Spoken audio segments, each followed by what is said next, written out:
On to our next session then for the evening. Please join me in welcoming Chris Zook, a partner at Bain & Company and also a co-author of The Founder's Mentality, How to Overcome the Predictable Crisis of Growth. Chris is going to talk to us about his book. And interestingly, the book talks about how more often than not, when companies look to scale up, the factors, not so much external but internal, are the ones that are holding them back. Chris, it's over to you.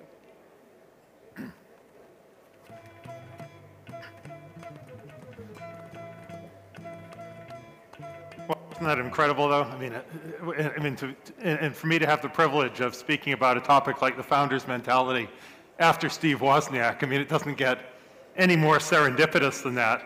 But also, what an unbelievably tough act to follow. But so cool.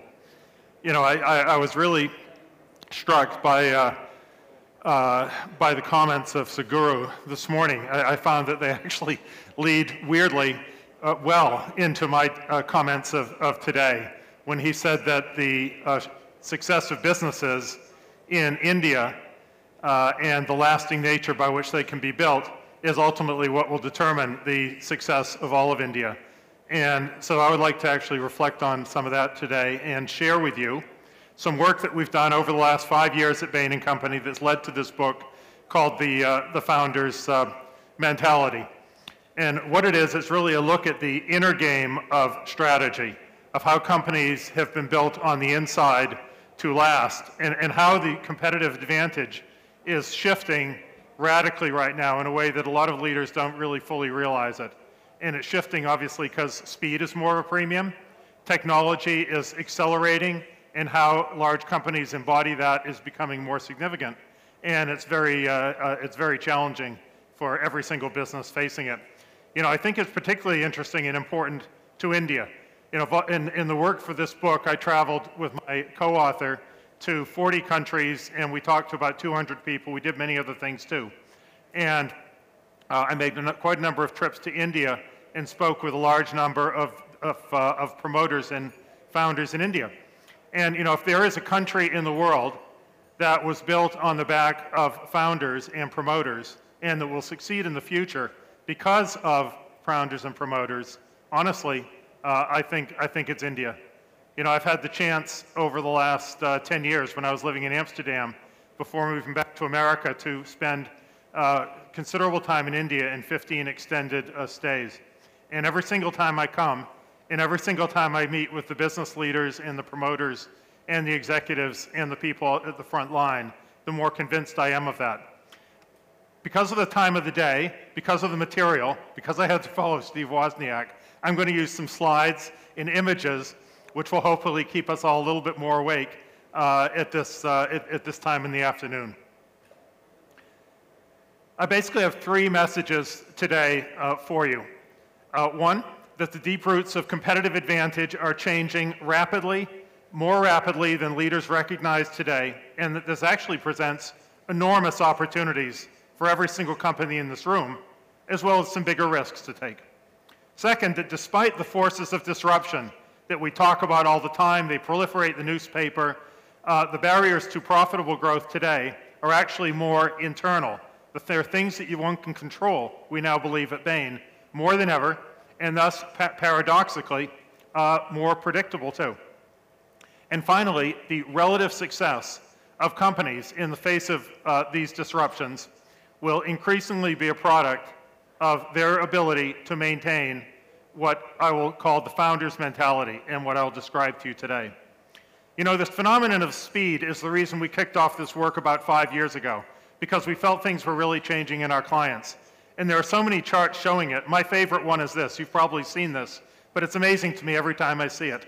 The fact that for 40 years, from 1958 on, it took to hit 50 million users for the main information product of that generation, went down by 10% from 38 to 40 years to hit 50 million people.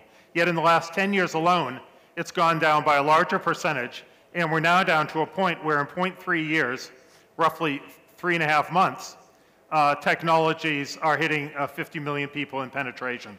It's affecting cycles of adoption. It's massively affecting product development. What do I do?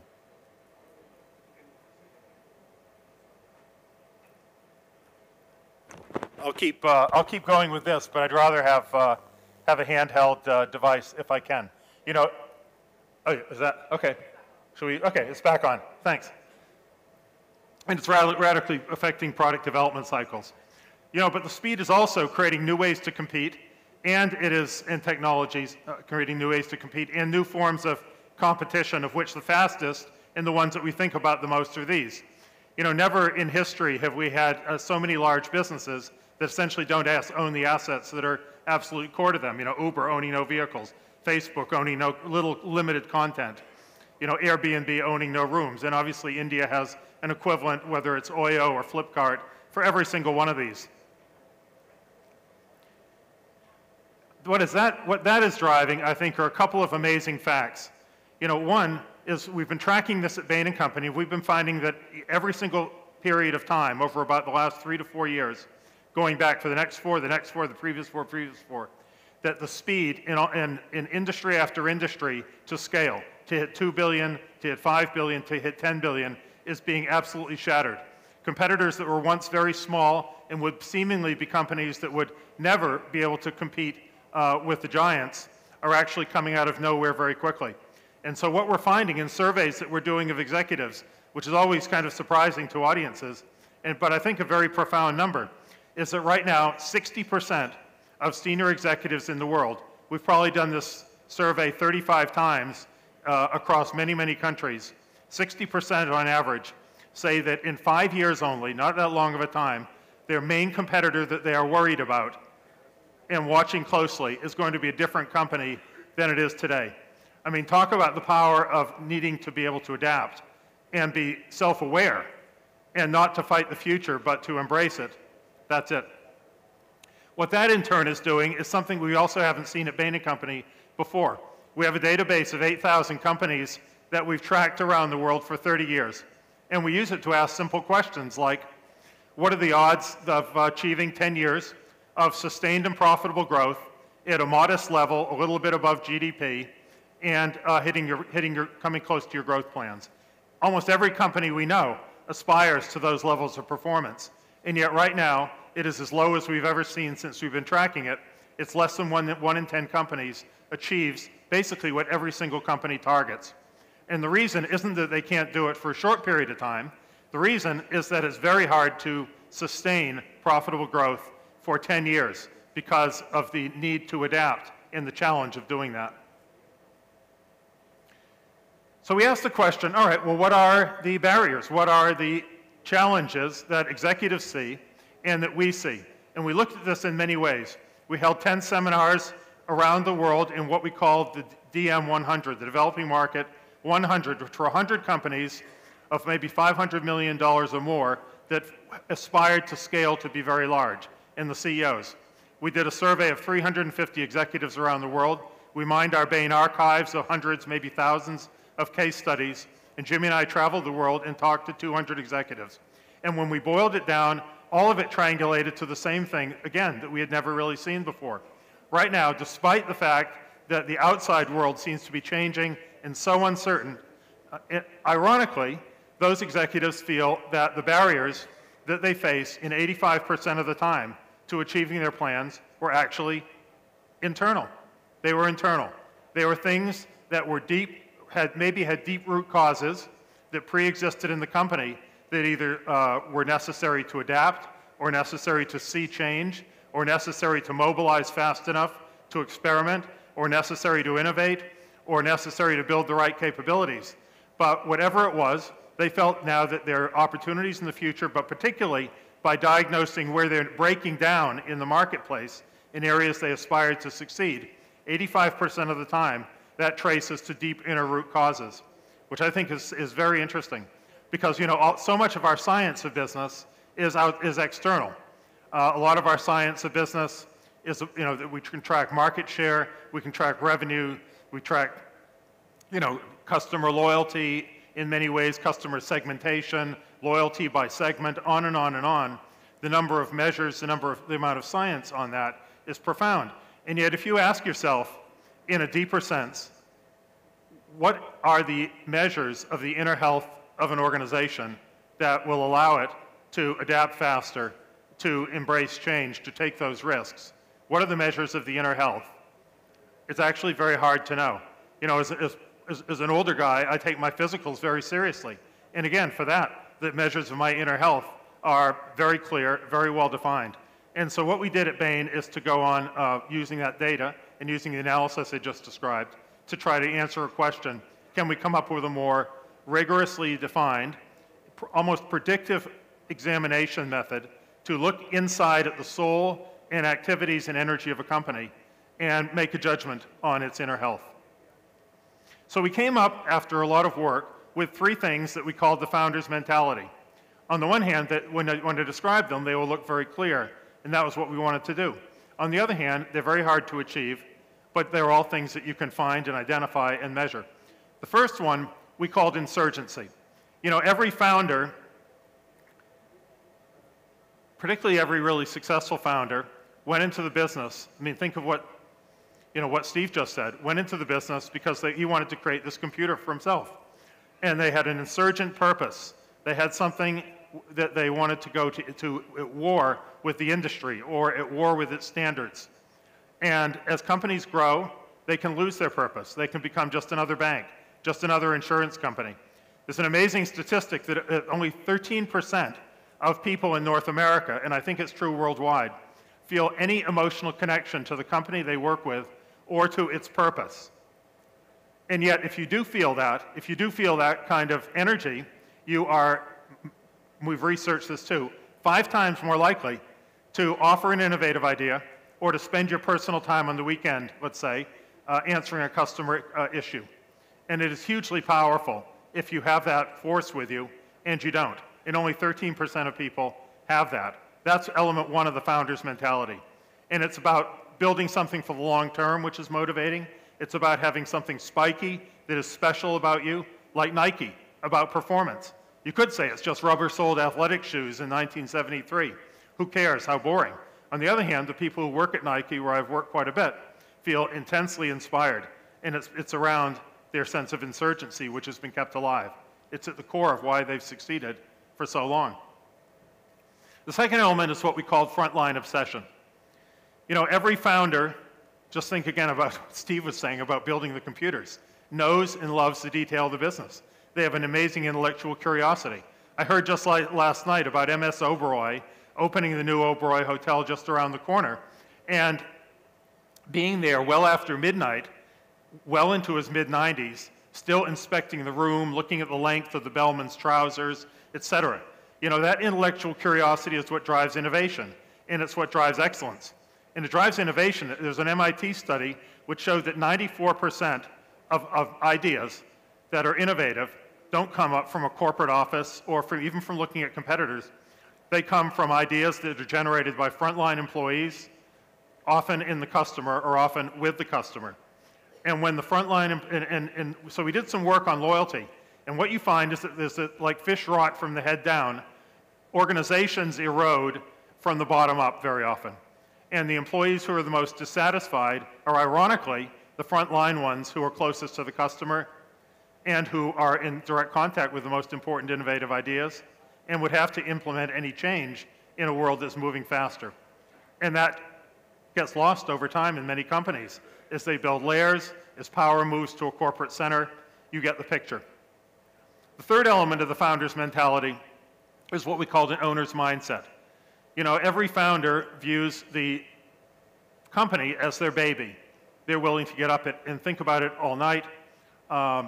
It's constantly on their mind. They react quickly. They hate bureaucracy. They take responsibility.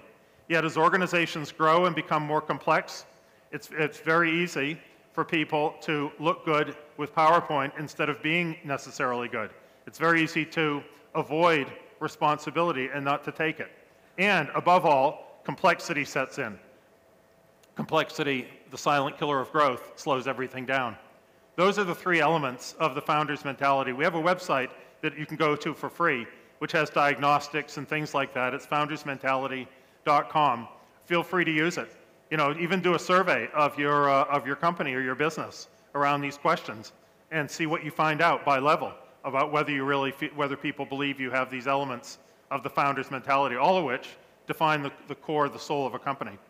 Why do we call it the founder's mentality? Well, one, the traits make it seem obvious that we would do that. But second, we came across a data sort of discovery or anomaly in a way that is really remarkable and was another driving force in this. We did the simplest of things. We took Fortune 500 companies, put them in two piles. Those where the founder or the family are still deeply involved. So it could be Nike, it could be Facebook, it could be Les Wexner at L Brands, it could be Marico, name your company, and all the others. And we found that the ones, somehow, even though founders are inherently, most founders fail, founders have flaws, but the ones that persisted through the life cycle of their company somehow seem to have maintained this focus and insurgency better, this curiosity about the front line, think about Mr. Oberoi better, and an owner's mindset better. And above all, they performed 3.1 times better in total shareholder returns over 15 years. Now, of course, people come forward at Bain and say to me, Chris, this is an anomaly. This is all about the handful of companies in Silicon Valley, Google, Facebook, et cetera. So we took Silicon Valley companies, internet companies out, and it was still 3 times. Then somebody said, Chris, you didn't take Apple out. That actually became the most valuable company on the planet. So we took that out too, and it was still almost 3 times. There seems to be something here. Over time, companies go through a life cycle, as we go through our life cycle. They all begin in the bottom right, where they have a lot of the founder's mentality. They have that and an idea, and that's often all they have. It's almost amazing that as many companies as do survive infancy and grow to success, although most don't, by far. And then they grow, and the vertical scale is size. And companies grow because they need to generate returns for investors, they need to create opportunities, they want to become relevant in their industry, they want to create economies of scale to allow them to compete, et cetera. It's an inevitable thing. A byproduct of success is growth. A curse of growth can actually be a loss of the founder's mentality. And so unmanaged and unmeasured, and things that are unmeasured or often go unmanaged, tend to drift away. And so the typical pattern, the default path of a company, is to lose the founder's mentality as scale sets in. And when that happens, you shift in the upper left. You may be an incumbent for a while. Let's say Microsoft could be an example. Or you may drift down and become a struggling bureaucracy, of which we can probably name quite a few. Now, this is important because we found, amazingly, that the companies that stayed in the upper right by our measurements and still had scale insurgency, think of the companies that were on the previous list. AB InBev would be a good example. Nike, clearly, would be an example. The ones that stayed in the upper right, there were only 6 to 7% of companies. Only that percentage really maintained it as they grew. But those are the companies that accounted for, in the United States stock market, and I bet it's true a lot of other places, for nearly 2/3 of all the value creation in the last 10 years. If there was a theme that caused this to erode, it would be complexity. If you look at the website or the book, The Founder's Mentality, you'll see that we identified 4 westward winds that push companies off course as they try to grow and lose the founder's mentality, and 4 southerly winds that push companies to lose economies of scale and further lose the founder's mentality as they get large. And there are things, for example, Uber. Uber had a great idea. I mean, how many companies in 9 years went to $68 billion? And a word that we all use is completely ubiquitous in our vocabulary. And yet the collapse of Uber's success for a while was well publicized and well studied. And it literally was hit by all 4 of these internal winds. It wasn't anything outside. It was things such as loss of the voice of the customer, which was one, failure to grow talent as fast as the company was growing, which can be one of the biggest killers of all, a loss of accountability. Think of the erosion of the culture, who was accountable for that. And these are predictable. And so we found that 2/3 of the forces that cause you to lose the founder's mentality, which is so important, right? If this is 80% of the cause of losing momentum, 80% of the cause of losing in the marketplace on things where we thought you would win, then it's pretty important to track. And we found at least 2/3 of them were related to these eight wins that we identified. By the way, that photograph, I do a lot of photography. It was taken on one of my last trips to India, walking the streets of Mumbai. And you probably all recognize that. To me, it defines a picture of complexity. So, you know, as a company, at Bain, we really urge people to say, what would you have to be a scale insurgent? If you're even going into an average, a bank, any company that has any strong core at all, often can lose its insurgency. I did a lot of work at Lego, and in the interest of time, I won't tell the story. But I mean, that's a great example of a company that had an incredible insurgency around children's learning, had an incredibly dominant product, and lost the founder's mentality, lost its sense of trajectory, was 18 months away from bankruptcy, and through amazing fortitude and foresightedness of a new CEO, actually renewed it, and you can renew it. So these are the kinds of companies that inhabit these quadrants. The ones in the upper left are those that have started to lose it but took steps to renew it. So this is good news. If you have lost the founder's mentality and you have any kind of strong core business, these things in general can be maybe not perfectly recaptured, but renewable. The ones in the bottom left are the ones, I put Apple there, maybe it's in the middle of the two, companies that really turned into stagnant bureaucracies that had stalled out and really lost their way and lost their insurgency. This is before Steve Jobs came back. So they can come back, and the ones that are in the upper right are among the 6%. But you know, it went beyond financial returns. We did a further examination of 300 companies and then surveyed executives in these companies. And we found that the companies in the upper right, the people were about 12 times more likely to recommend to their smartest friends that they come to work in their company. I mean, that's a hugely powerful force if you have that mojo. Whoops. Sorry, my fault. Let's try again. Another one was meritocracy. I mean, young people, millennials, we hired a lot of them at Bain. Bain got the award for 3 of the last 4 years for the best place to work for young people in America. And we're very proud of that. And we think it's because of how we involve them in the business, make them feel important, and because of how meritocratic and fair we believe that they are. And you can see, by a factor of 4, the companies in the upper right were judged better by their executives on meritocracy. The ability to retain the best talent. In a world of super capital abundance and very low cost of capital, that's no longer the scarcity. In a world where technology is moving this fast and countries are very well mapped out in terms of market segments, that is the opportunity is rarely a scarcity. The biggest scarcity actually is getting great talent and retaining it. And those companies in the upper right outperform by about a factor of 6 on that, which is very powerful. So let me just touch on a couple of practical things that we've seen businesses do to renew their founder's mentality, and with a brief comment about the economy of India, and then end.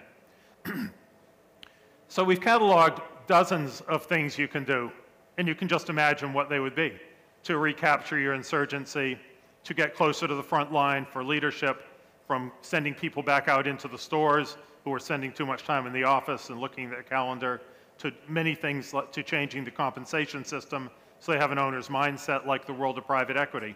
But a couple I'd like to particularly highlight. One, you can think about your organization and think, are there ways to rebuild it, to remove layers and create many founder experiences? You know, one of the interviews I did in the course of this was with the people who have the franchise in India for Domino's Pizza. Now, Domino's Pizza, I would not think it would have 1,000 franchise stores in India, but sure enough it does. They adapted. Second, if you look at Domino's Pizza's stock price over the last 15 years, it looks like any technology company from Silicon Valley that's exploding. And when you drill down into that, a lot of it is how they've built the franchisees so that every one of them feels like mini founders, but how they've captured learning at the center very intelligently and distributed it. And so there's no shortage of other ways to do that. But creating mini founder experiences is an engine, even in our own company, that I think is very, very important. Small teams, people who have much more focused goals and feel like they have ownership over a team. Second is investing in capabilities by buying younger companies. I did some work last week in India. Our team did. It was very simple. It took a few hours, but it simply went back to prepare for today and took the 6 sort of major companies that we think of all the time in terms of their growth trajectory. So it was Google, Alibaba, Facebook, Amazon, Cisco, Apple. Yeah, those are the 6. In total, they had done around 200 acquisitions between them in the last 3 years. I said, how many of those are now founder companies? And it turned out that about 85% of them were companies that were acquired with the hope of retaining and bringing inside a founder. And Steve had actually referred to doing this. And second, were they companies that were going into completely new businesses? No, about 85% of it was buying capabilities, deep capabilities and people, talent, that they felt they might not be able to assemble as quickly and with as high quality as a large company just going out in the marketplace and hiring. And so this is another thing, I think, to think about, as you think about the incredible importance of capabilities as being ultimately the way that businesses move forward today. Engine 2. You know, every business probably has aspects of their business model that is under threat. And yet, what percentage, I wonder, of people in this room and their businesses have a team that is working all the time to invent the next generation of their business model?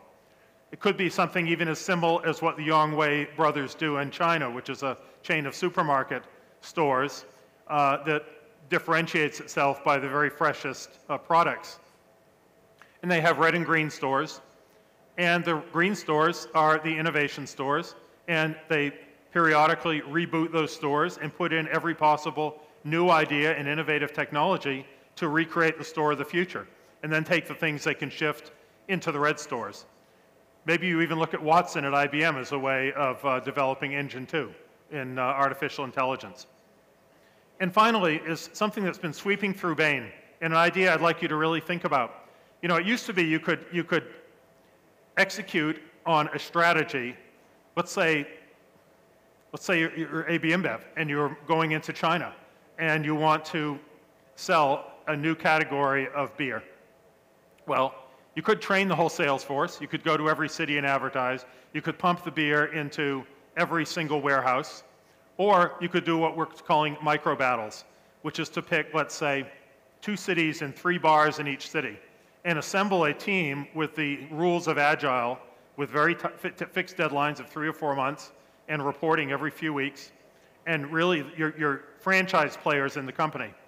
And to have them go in, if it's a highly important strategic thing to do this, and to study that, and to focus on that, and then to roll it out to the other bars in that city, and then systematically to other cities. And we're finding that over and over, whether it's doing that for retail stores, whether it's doing it for a launch in a city, whether it's doing it for redefining how a plane is turned around and dealt with at an airport terminal, that these microbattles, these super pilots, are a way to involve the younger people in the front line in strategy. They're a way to draw the leadership closer to the front line. They're a way to innovate with shorter cycle times. They're a way to develop learning, and they're a way to use the power of repeatable models. So let me end there. You know, I think in an economy that is the fastest growing major economy in the world, 6%, 7%, this is an unbelievable achievement. 1%, 2% growth, though, is a slow motion crisis waiting to happen. How will that be filled? It won't be the government. It probably won't be large companies, that evidence shows, in other countries and around the world. And probably you don't completely want it to be multinationals moving in. What I would say it should be is companies that are young, that scale, or young and start and hire people. And it comes down to the founder's mentality in India. And I think how the founder's mentality is managed, how to think big and create your own multinationals beginning here, and how to nurture and love and celebrate the next generation of promoters, of founders, is going to be, more than anything else I've heard, the key to how India economically is doing in 15 years. Thank you.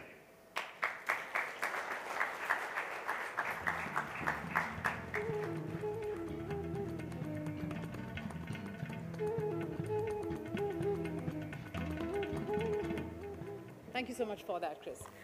Let me now invite our next speaker for the evening, Jeffrey Chua, Senior Partner at BCG, and he's going to speak to us about embracing Industry 4.0, or as we know it, the Industrial Revolution.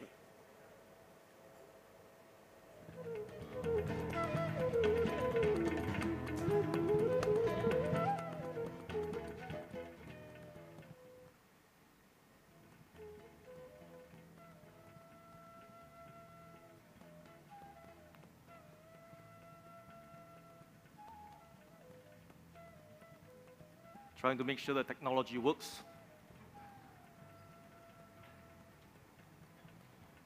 Is the slide coming up? Good.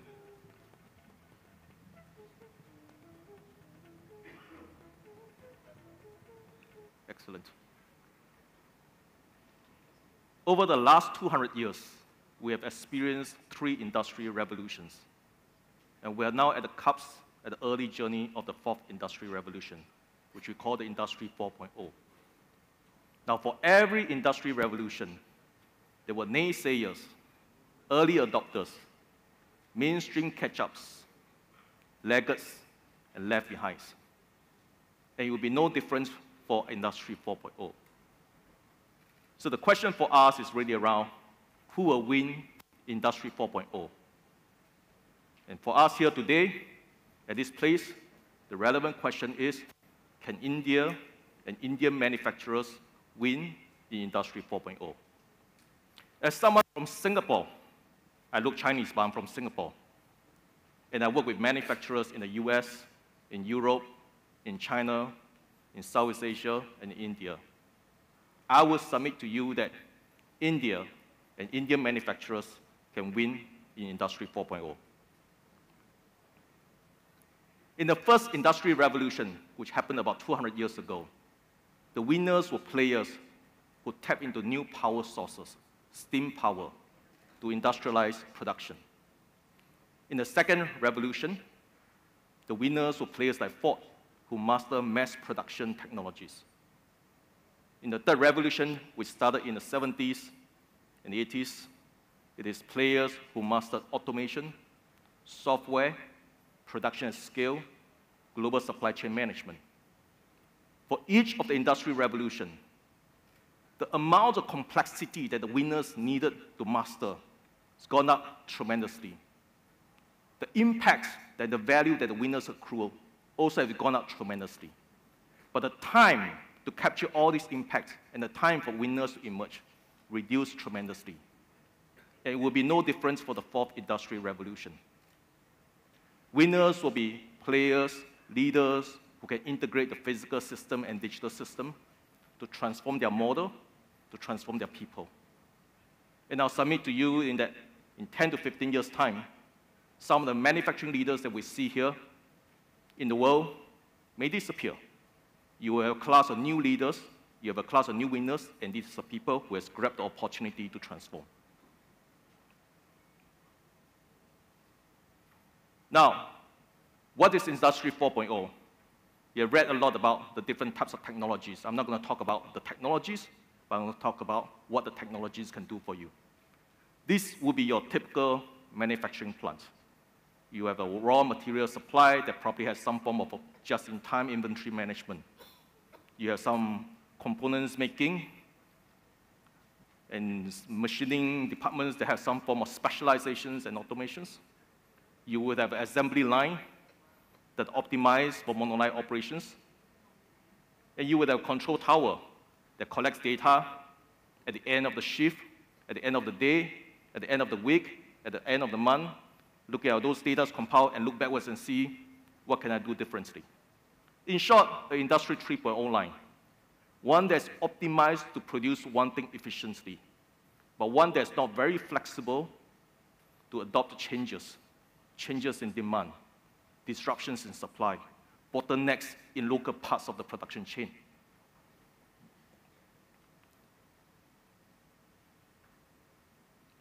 This is what an Industry 4.0 plant looks like. You will have a warehouse that can automatically send orders to the suppliers when raw material runs low. You have workers having augmented reality to help them to perform complex tasks faster and more accurately. You will have robots that can be reprogrammed easily to mimic human interactions. And you can have robots that can actually talk to each other and collaborate so they can moderate workflows depending on the activities upstream and downstream. You would have a control center that actually collects all data and analyzes data from all parts of the factory, including the supply and the going out of the logistic on a real-time basis. And they can react and they can anticipate. It's real time, not the end of shift, not end of day, not end of week, not end of quarter. You can even make products that when it's gone to the customers and the users, the products can communicate back to the plant. They communicate on the usage data, on the performance data, and helping the plants to optimize production better, helping the design department to design products better. This is what an Industry 4.0 plant can do for you. And this is not futuristic. This is already happening. This is already happening in many parts of the world, in one form or the other.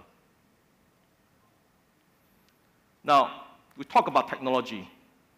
And you will read some statistics that say that 75% of people believe in Industry 4.0, 50% have applied, and a small percentage realize the value. And some of you will start saying that, okay, why is it such a small percentage who realize the value? The more important thing is to understand what is the small percentage of people who are realizing value. They don't just look at technology.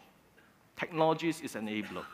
For you to get the full benefits of Industry 4.0, you need the technology, but you need to change your processes and operating model. And most importantly, you need to transform your people. You need to develop new skill sets.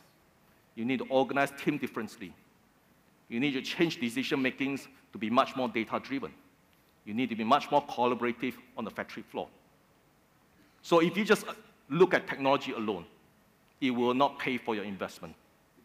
But if you look at technology, you transform your model, you transform your people, that's where you get the full value of Industry 4.0. And winners are already doing that and achieving that kind of outcome.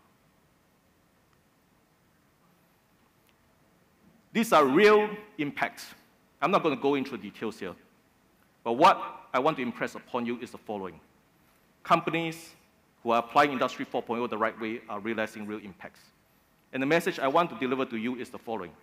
It doesn't matter which industry you are from, whether you are a process industry or a discrete industry, whether you're making components or assembly systems. Doesn't matter whether your plant is highly automated, semi-automated, or in fact unautomated.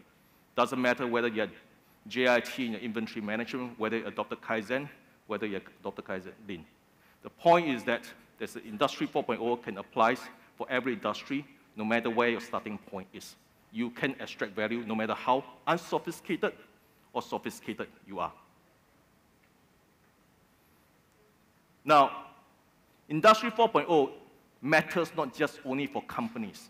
It's not just about individual company profitability. It matters for industries. It matters for nations. And let me give you an example. Sneakers, trainers. This is an $80 billion a year industry. Traditionally, the brand owners are the Western brands. They house their most high-value activities, such as design and branding and marketing, in where their home country is, basically capturing the high-margin, high-value activities. The manufacturing is outsourced to the lowest-cost country. Typically, today, China, Indonesia, Vietnam. You're talking about large factories with tons of workers doing, making shoes by hand. Meanwhile, you have countries like Sri Lanka, Bangladesh, that has even lower cost base, looking and say, I want to take this business. I want to take this business and make shoes instead of letting China and Vietnam and Indonesia make shoes. Now, Adidas is doing something, experimenting something now. If it becomes an industry model, it has a huge implication. So Adidas is resourcing some of its production back to Germany, the highest cost country that you can think of. They set up a factory called Speed Factory. For typical plants that will hire thousands of workers to make shoes by hand, they have 100 workers. They're doing computer-assisted design, robotics knitting, additive manufacturing, right? Why is Adidas doing that? Because traditionally, if you were to introduce a new pair of sneakers from scratch, the whole process from design to prototyping, to sampling, to sourcing material, to retooling process takes 18 months. 18 months to bring a new pair of sneakers from on top of somebody's head to the market. But at the same time, 3/4 of sneaker models do not stay on the shelf for more than a year. So imagine, 18 months to get a pair of shoes to the shelf, and it stays there for less than a year. So Adidas is bringing them back. It's bringing them back because with this advanced I4.0 factory, once the design is completed, it can actually produce a pair of shoes, the shoes, within a week to bring it to the market. They're turning it around. They say, by doing this, I don't have to rely on cost. I use speed. I don't need to compete on cost. I don't have to sort of stay in a small, narrow value chain that looks at just, and relying on my Chinese manufacturers. I can actually bring them back in, right? They are experimenting it. It's still small volume, but think about it. What if it becomes dominant model? If it becomes the dominant model, China, Indonesia, Vietnam will be in trouble. But these countries are not staying still. Take China as an example. They could do the same thing. Today, they have mega factories with thousands of workers making shoes by hand. But the Industry 4.0 technology is a great enabler, an equalizer. There's no reason for them not to adopt the same technology and start actually competing on quality as well. Instead of making shoes by hand, can make shoes by machines. They have their own big markets as well. Now, who is in real trouble this time? Sri Lanka, Bangladesh. They will be in big trouble because they can't even grab the traditional share market unless they climb up the value curve. So governments are taking note of it. Industry 4.0 is no longer just a private sector initiative. It is a national economic development priority. I want to give you an example which I thought, pardon me because it's come from Singapore and I'm from Singapore, but I thought it's really best practices of how government and industry are working well together to accelerate Industry 4.0. Government industries are doing 4 things. One, the government is adopting an Asian saying. If you want to be good in your job, you have to sharpen your tools. So they're actually working with solution providers, suppliers, whether it's hardware company, software company, analytics companies, and even advisory like ourselves. Say, anchor your best Industry 4.0 capabilities in Singapore. Because they say, we are a small manufacturing economy. We want to make sure that our manufacturers in Singapore is not going to be disadvantaged and they have access to the best tools out there in the world. So they work on the demand. Then they work on the supply. They're working with trade associations and companies, creating a lot of awareness about what Industry 4.0 could do through trade shows, through conferences. And they're actually supporting also investments, whether it's OPEX and CAPEX, helping companies to invest. They focus on infrastructure. They're working with institutes, working with companies to develop what they call model factories in Singapore.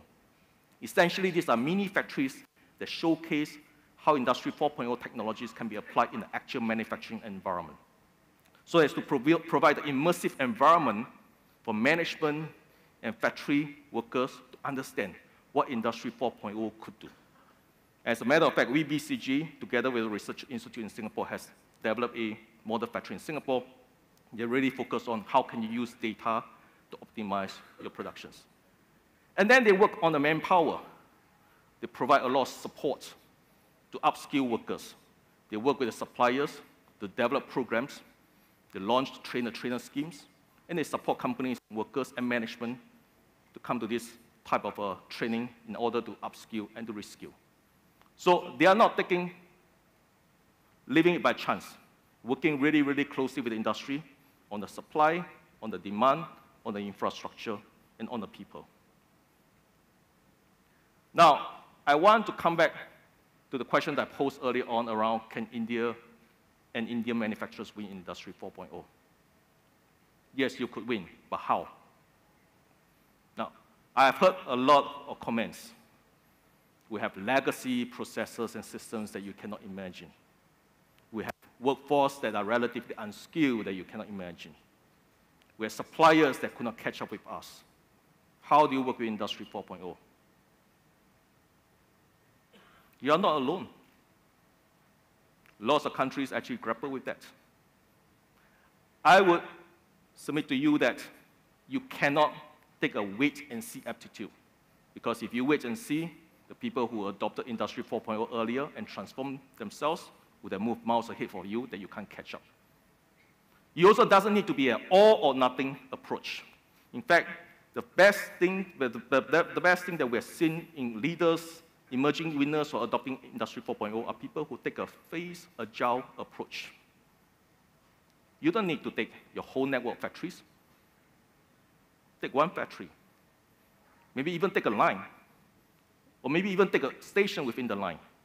Think about the most important pain points that you are trying to solve for, whether it's cost, whether it's speed, whether it's quality, whether it's flexibility, or whether it's customer satisfaction. Take those pain points and develop solutions around it and pilot it. This is the way for you to demonstrate a proof of concept. This is also the way for you to demonstrate to your people who are running the line and running the factories and say, this could work and this could deliver value. And best of all, it could pay for yourself quickly. Once you do that, do more pilots. Do more pilots. And then you scale it up. And when you scale it up, you don't just apply technologies. You start thinking about changing your operating model. You start changing about your processes. You start thinking about how do you actually change your people along the way, right? Now, this is not a sprint. This is also not a jog. In fact, I would say that this is a middle distance run because the time compression is so short that you need to do a lot of mini sprints. And that's the way for you to get started. And that's the way for you to think about how to win in Industry 4.0. With that, thank you.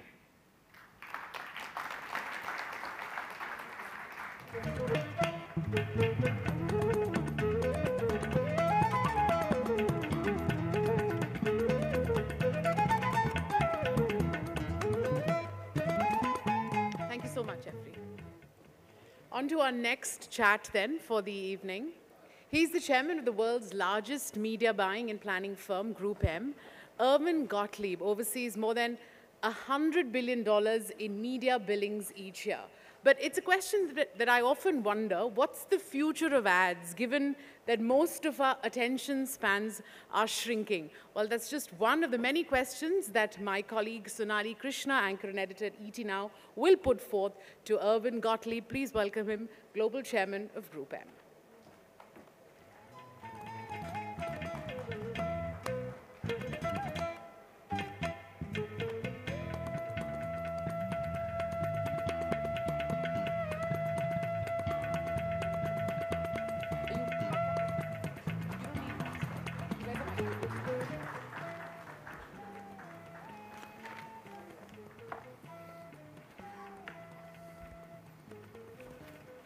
Are you comfortable? Okay, great. Why not? Good evening, ladies and gentlemen. And I'd just like to introduce Irvin for the audience first before I start and getting into this really intense discussion with you, Irvin. Irvin is the chairman of Group M. And Group M globally controls 1/3 of the global media spending. So given that, Irvin, that your company controls 1/3 of the world's media spends, give me your view on media and the route it's taken globally. I wish it wasn't only 1/3. But I think we should all be somewhat concerned. Content and information has become polarized. Various sides speak in their own echo chambers, and I think it's very, very confusing. The credibility of media is declining among key constituents. If you're a kid growing up today, it's a challenge to understand the fundamental concept that media should be the neutral party interpreting things for them. And I think that applies, there is a responsibility for us to keep an eye on that matter. If you're a media owner, if you're a marketer, anybody who is communicating, we need to go out of our way to ensure the integrity of those communications.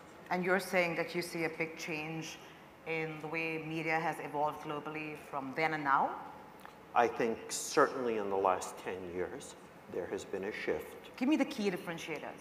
Well, it's the polarization of the message, right? All we have to do is look at the rise of populism, which is very, very often enabled by the polarization of media. And, you know, there are many, many constitutions and government structures around the world that depend on media as the second or third pillar in the balance of power. Okay, let me stop you there. So are you blaming media globally for the rise of populism in the world? No, but I think we all need to take some level of responsibility because we have hyped it. Look, let's call it what it is, right? Media tends to be advertiser supported. Of course. This is not me sitting here blaming the media owner, but what we pay for media is a function of audience size, as you know, right? And you get larger audiences if you make it provocative. And quite frankly, polarizing the message is quite a profitable way to do things. There are examples of that around the world. Now, what is the societal impact? Probably not as positive as it should be. And I think we need some balance. Let's just pivot a little bit and move from traditional media to social media with the Facebooks and Twitters of the world. And we've seen, you know, a few global events in the last few years where social media played a very key role. So you've talked about traditional media and your views there. If I had to pivot and say what are your views of social media and the fact that, despite the fact that social media is supposed to make it a more connected world, we become more and more isolated in our opinions and our views and are pretty disconnected from reality. Well, most of us share views with our own friends. So again, it comes back to that we live in our own echo chamber. Could you explain that to the audience?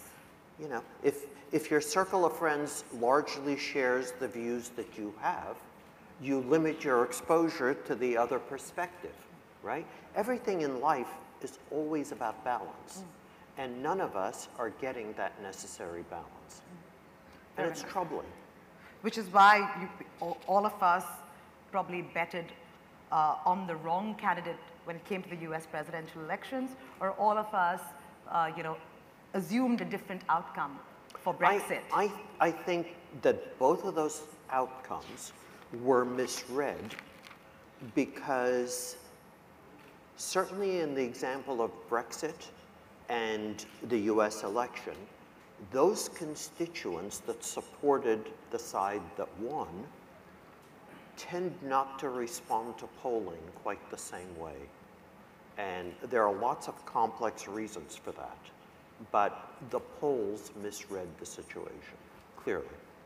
Fair enough. I just want to quickly, you know, move on to another subject because we're very short on time.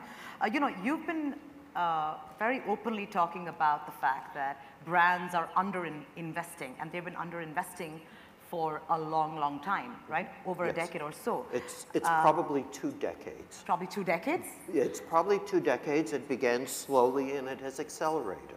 So you're saying brands have been under-investing for about 20 years? Yes. And you're talking about and most specifically severely, CPG companies? Yes, and most severely in the last 3 to 5. Okay. It's accelerated as financial pressures to deliver short-term results have accelerated. Right. So, I want to counter you because a lot of CEOs today, their average tenure today is about 4 years, maximum 5. A chief marketing officer, even shorter, even right? shorter, 2 years, right? Yeah. If they're lucky. So, my question is, everybody is really looking at the short term because their term is short, right? Why is it important to have a long-term view? Just asking you the question. It's because we live in a world today where distribution is changing. We have a generation of millennials to whom brands don't mean the same thing, right? And why is that? Well, it's a chicken and egg situation. If they haven't been exposed to a lot of branding, to a lot of long-term effect marketing, why would they have a point of view about brands? Yeah, but Irvin... And as we move on, we're going to be in a world where e-commerce eliminates that shelf space exposure that brands have. And how will the next generation know to seek out a brand in an e-commerce world where you say, Alexa, I need batteries, and you get Amazon batteries? So essentially what you're saying is because brands have underinvested, right, for 20 years, millennials and centennials today don't have the same kind of love that you would have had or I would have had for brands. Correct. But And my I believe they've not you, only underinvested in marketing, yeah. I think they've underinvested in innovation as well.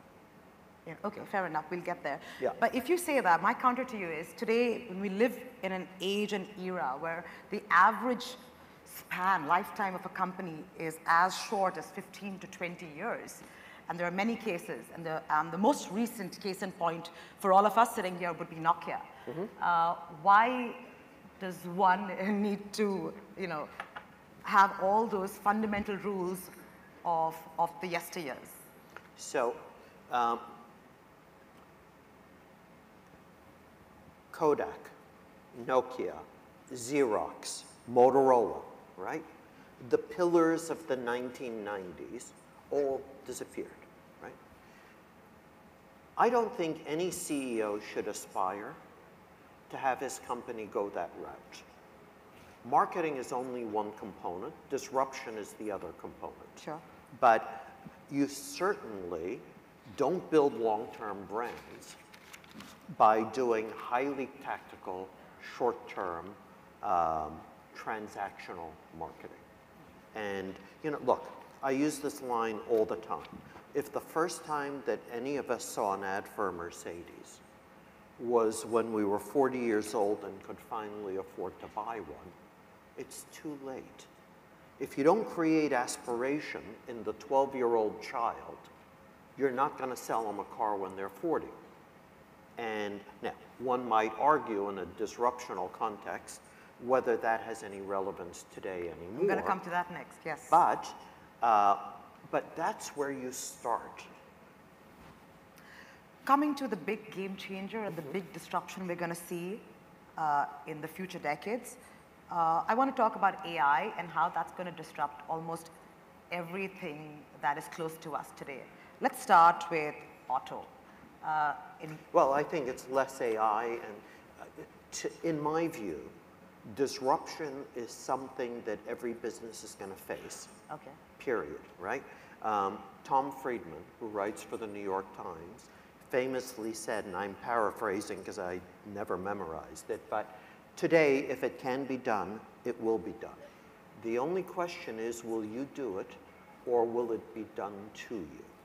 And so it is the responsibility of every business leader in every sector and every industry to imagine how they might be disrupted and get there before a third party gets there. Because let me tell you, having it done to you isn't as much fun as doing it yourself, right? Okay. And I can give you examples by category, but look, if just to segue from branding, the counterpoint to branding is promoting the white label, creating a white label that is even more powerful than the brand, right? So that's one. If you're in the automotive business, you know, when I grew up, getting a car, getting a license, was the way for me to hang out with my friends without having to rely on my mother to drive me. Sure. Right? Today, a teenager communicates with his friends, hangs out virtually using the smartphone. They don't have to be there, and they don't have a curfew to observe, right? They can close their door and hang out as long as they want. If you're in the pharmaceutical business, you know, instead of having a world where you diagnose and prescribe, there's prevention. That will be the disruption in the pharma business.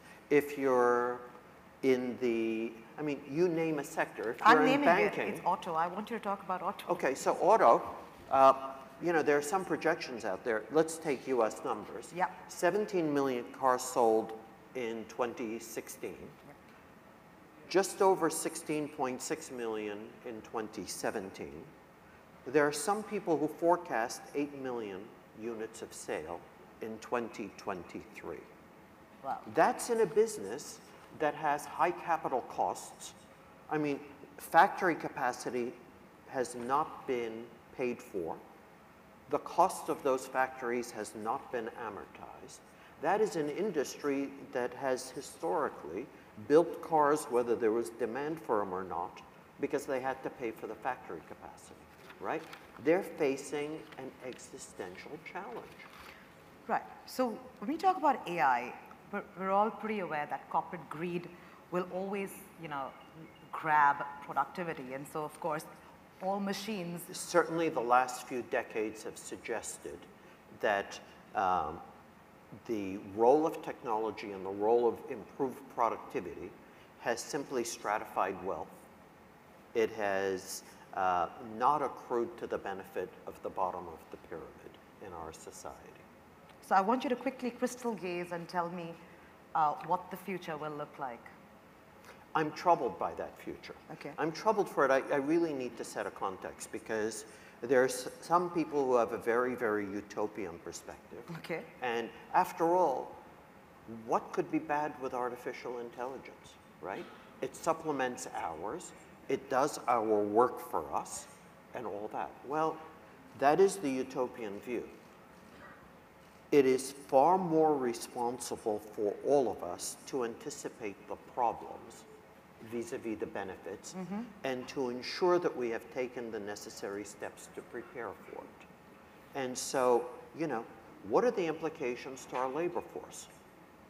I think I mentioned to you, I have a 4-year-old granddaughter, I have an 8-year-old granddaughter.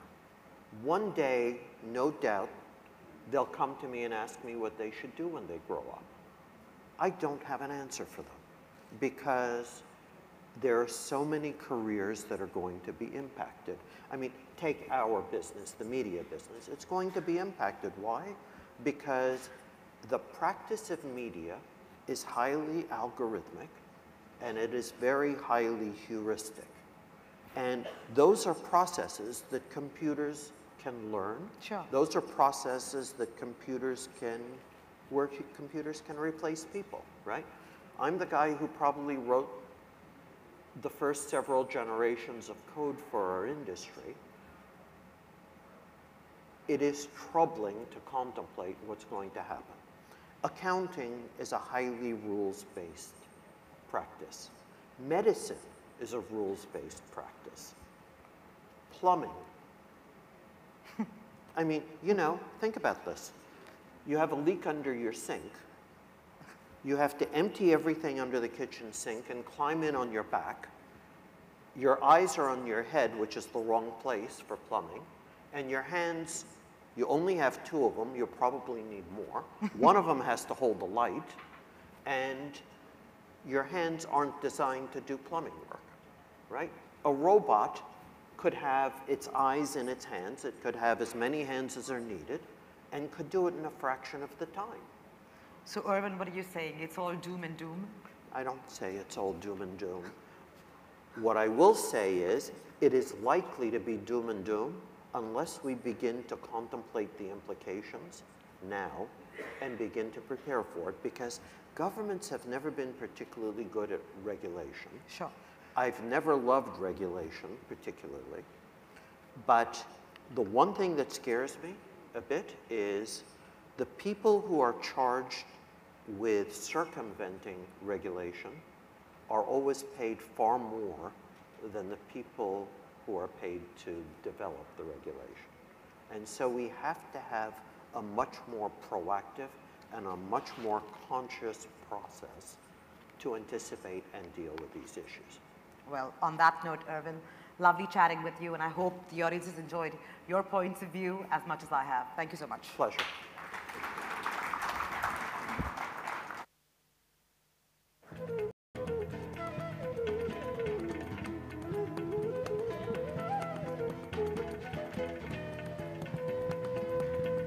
Thank you, Irvin, and thank you, Sonali.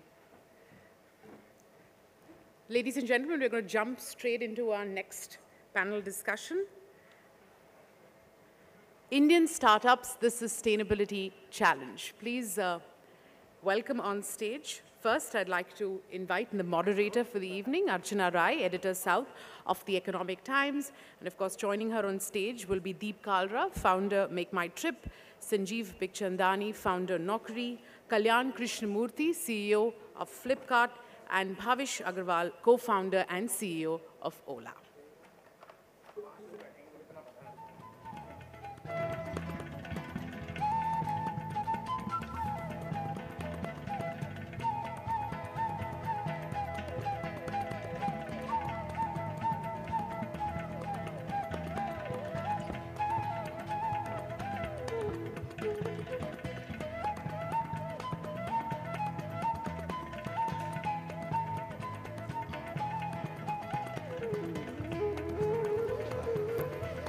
Put Kalyan right. Yes, Kalyan is on the hot seat.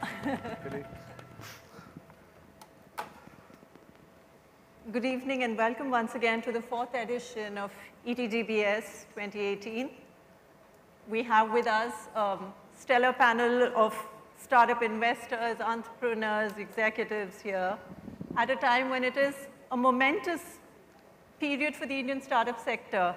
Not only is it regarded as the engine that will fuel the growth of an ambitious economy by creating jobs, new products, services, but it's also expected, as we've heard even the Prime Minister mention yesterday, to define the way ahead for a country that is keen to take its rightful place at the head of a new digital world order.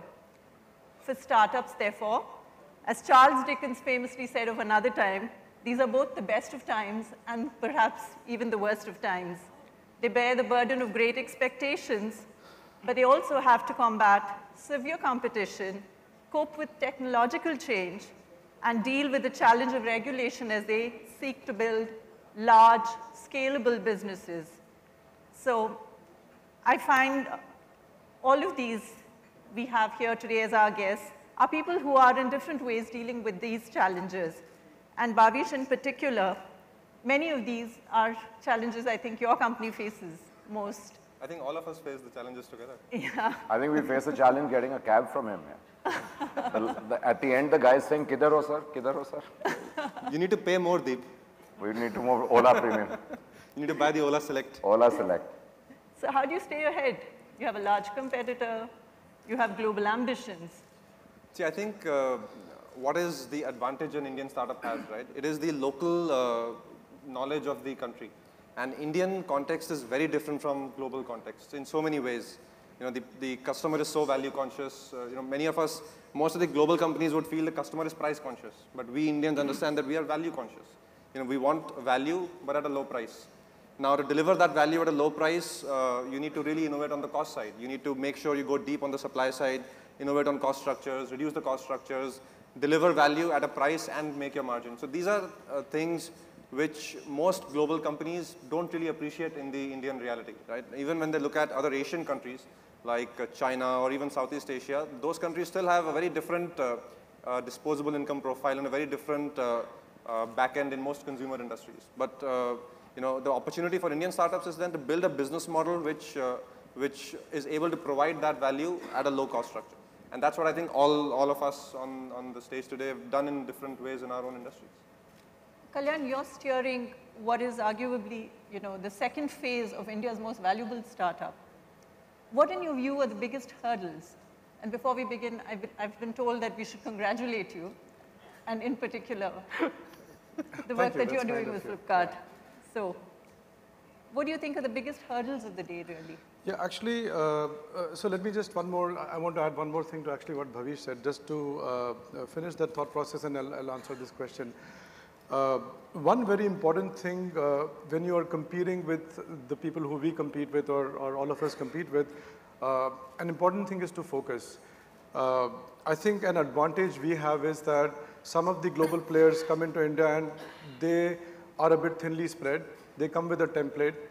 In our case, we very clearly articulated saying, these are customer segments, product lines, where we will win at any cost. Now, these are segments and lines where actually we are okay to be a number 2. And these are segments where actually we will not play. So now, obviously, with data and some customer business intuition, you need to make sure that whatever you decide to win on is actually a meaningful enough business and segment, and that's where a huge amount of value is. And we actually put in a huge amount of might in just a couple of things and try to go after that. So when you don't have the luxury to put resources across like that, it's most important to actually just identify 2, 3 non-negotiables and actually say that, you know what, these things I'll do with partnership, these places I will not play. It's okay to be a bit of a number 2 here. So that's the other very big learning which we've had. I think the area where, to answer your specific question, the only area where we've actually, where we could do better, it's not a big hurdle, but where we could do better is, especially competing with global companies, is futuristic talent. As in, I think a huge amount of research and development goes on in China, in the US, in many parts of the world. So trends start in some of these countries, of course. So talent development happens there in a big way. For us to bring that over to India sometimes is a bit tricky. I think, actually all of us, I think, do a decent job on that, do pretty well in that, but talking, could be more, yeah, that's, there's more that you can do. Absolutely, that's something which we would like to do better or more if possible. Sanjeev, so this question really is for you. Having been the first mover in India's internet industry, how do you rate the progress of these companies, of the sector? Has it seized the opportunity, the Indian internet sector? Yes, I mean, they've done more than justice. It's just that a lot of these companies are facing national competition. Can you hear me now? No?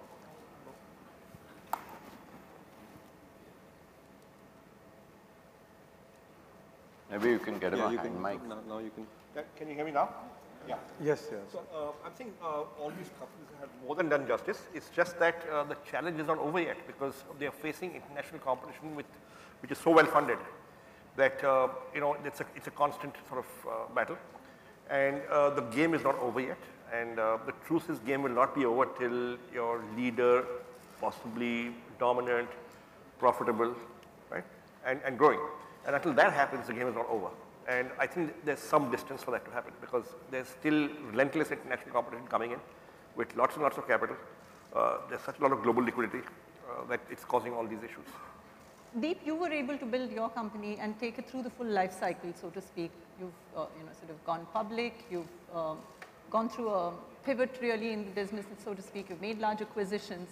Did you have a lead time that you feel the current crop of internet entrepreneurs do not have the privilege of in India right now?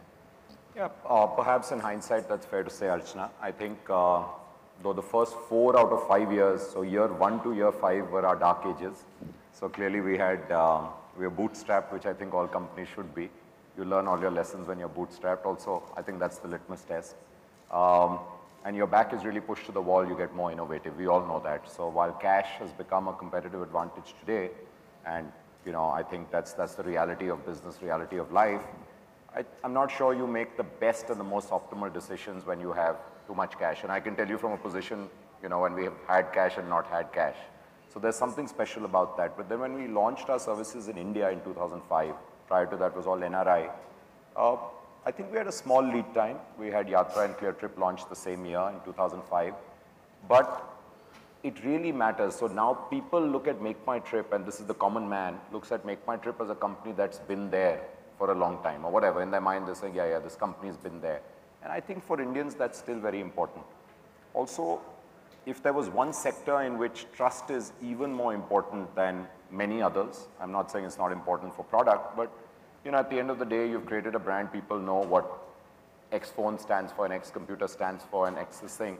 I think travel is one of those. So in travel, you're not just buying something because it's utilitarian or you want more, do you have more space in your closet, etc.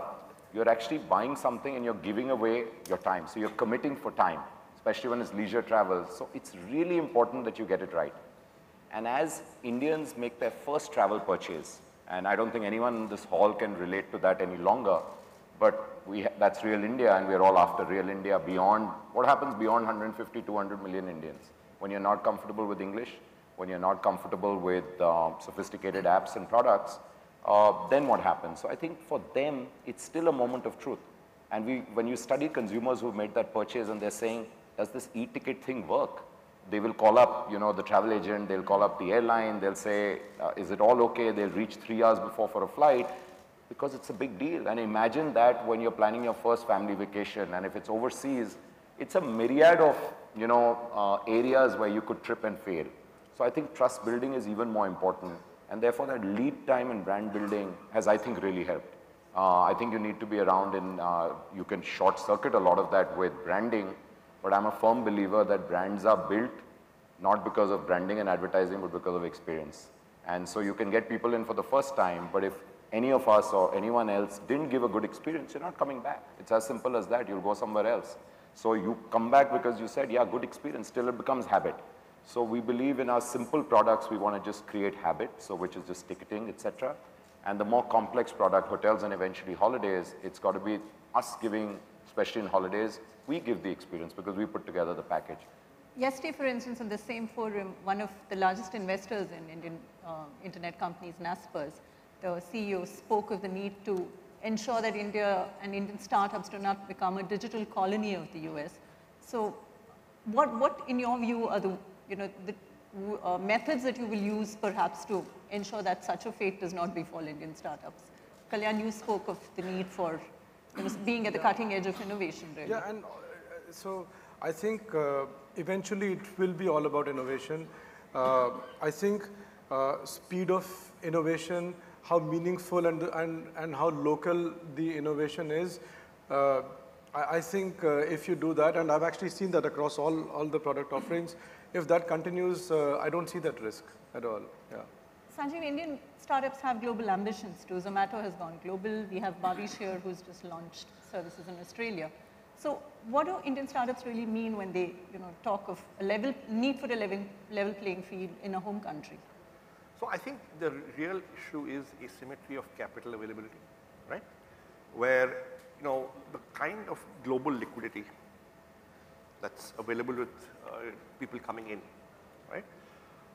Who can then price way below cost. And look, ultimately, if somebody is undercutting you on price really big, you have no choice but to respond, right? And then if you don't have that kind of capital availability, for that kind of time horizon, it becomes a challenge, right? That's what it is. So Bhavish, are you facing this challenge? You've also, sort of taken on the challenge of going overseas and launching your services there. How do you balance this? What are the needs that you see? I'll actually second Kalyan's point on innovation. And innovation is a requirement both in technology and even in business model innovation. If the local company has to innovate for the local environment, and if you're able to do that, you will always be out-competing the foreign competitor who will primarily be playing on the strength of capital. Now, there is some table stakes amount of capital required. And I think a well-run company with a good management, good entrepreneurship, entrepreneurial leadership will always get access to the table stakes amount of capital.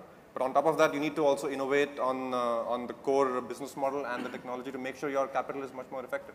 So I actually am very positive about the outlook for Indian internet ecosystem. As long as entrepreneurs, we continue to do justice to the Indian dynamics and not just play a pricing or a commodity game. I think we will always get capital and we will be able to execute towards that. Archana, I want to come in here. Yeah, sure. So I don't disagree with this, but I feel very strongly about the question or the point that you made. Clearly, India is not China, and I think China, great for the companies, but it really, really helped their local companies build monster companies, and seriously monster companies. We're talking about $500 billion kind of companies, and not one, but three. And you can argue that they become like the Shaballs, etc., but they're platform companies. They're also enabling a lot more companies. I don't think we can ever be that, and that ship has sailed anyway, and perhaps that's not what I'm advocating. But I do think we are in a very critical phase where we are going to shape, I think as policymakers, we are going to shape the future of this new age industry. And we are going to determine now that after 5 years or 10 years, are we going to have American billboards, or are we going to have Chinese billboards everywhere, or are we still going to have these 4 companies and 400 other companies which can create whatever the size, but world-beating companies. We did it with IT. We did it with ITAS. Why did we do it there? We had IP, and yeah, I think Indians are bright people, and we should feel great about that. Not every country can say that. We did it because the government helped. 10A, 10B was a really big deal, and it gave the tax holiday that that industry needed. Right in this hall, we had Jayant Sinha speak at TICON this year, and he says that industry, he says, I was there when it was a tiny industry. And today, look at that size, look at TCS, look at Infosys, look at Wipro. How are we going to create those kind of companies? Prime Ministers asking these questions become rhetorical. How do we build a GE or a Google in India? I actually would like to ask the question back, please give an enabling environment, because otherwise it's not going to stay that easy. So what would you describe as an enabling environment? I know the protection word is terrible, and we can call it by any other name which is not so terrible, and we can, wordsmith that. That's not the issue. The issue here is ecosystem and creation of that ecosystem. If these companies win, and you've probably got one side, and we'd love to have the other side too, and I can argue it out with anyone. If these companies win, where does the money go? A very big part of that money goes back to the Indian ecosystem, to entrepreneurs. I think every one of us is very happy to, not just mentor, but also fund entrepreneurs. If our counterparts win, and everyone has counterparts, that money ain't coming here. That money is going back to where, the parent company wins. So when Bob from Naspers says this, obviously they also want this because they want to keep investing in India, right? Otherwise they don't need to invest in India. They'll invest in, Amazon and Uber and Booking.com, etc. And who's your competitor? LinkedIn? No competitor. But whoever. They'll invest in Monster, whatever that is, right? Was, sorry. But I mean, we should think about it as Indians. I'm very, very serious. We're not going to get the next Infosys so easily. There's a big risk. And I think each one of us is battling this every day. It's not easy. I know Kalyan's competitor is not a pushover. It's a phenomenal company. Bhavish is not a pushover. I can tell you we are up against companies who have what he said. Yes, we have the Indian know-how and we'll compete. We will. But I think we should help shape the future. I think policymakers should think about this more seriously. That's one aspect of it, but there are also issues within, operational issues within Indian startups itself. Sanjeev, this question is really to you. How important do you think it is to have strong shareholders on the board of Indian startups? Because there are several issues with scaling a business, perhaps require, sort of experience and a firm hand at the wheel, so to speak. How do you rate Indian startups on this? Look, it's a mixed bag, right? Now, it's not easy for someone who's 28 years old to suddenly within 3 years, head a company which now has 8,000 people, right? Not everybody's like Bhavish, right? So there are hits and misses. But having said that, look, if a person has founded the company, right, and he's running it, should he step aside? Can a professional CEO do the job? In India, I have seen very few companies, maybe one exception is here, but I've seen very few companies where the original founders have stepped aside and professional CEOs come in early on, and that company's gone on to succeed. I've not seen that very often. But we have Kalyan right here. Exactly. So on this panel, there's one exception, like I said, but it's very infrequent. How do you see this, Kalyan? When do you see this as an optimum time for companies really to bring in operational expertise, so to speak, perhaps? So I think on the question of having a strong board, I think if that is a real question, it's very, very important. I think you can buy a few years, because I think what happens in a startup journey is time is very important, right? Getting the value proposition right, having a customer product fit. You can actually gain a few years. You can save a lot of capital actually if you have a mature board. That is one aspect of having a good board. The second aspect is even governance. I think it's very important to have some kind of an independence in the board as well, so that there is good governance which gives confidence to current investors, future investors. So we've actually had a board with independent directors for quite some time, and we've really benefited from that. Bhavesh, how do you see this? Do you feel there is operational issues that require as much, sort of your attention perhaps as the fundraising and the larger vision work, vision strategy that you probably run for Ola? How do you balance these two challenges?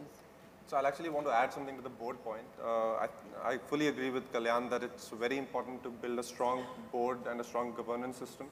And actually, it's important to build a balanced board from an entrepreneur perspective. And I think very few young Indian entrepreneurs do enough of that. For example, on our board, it's actually a majority non-investor board.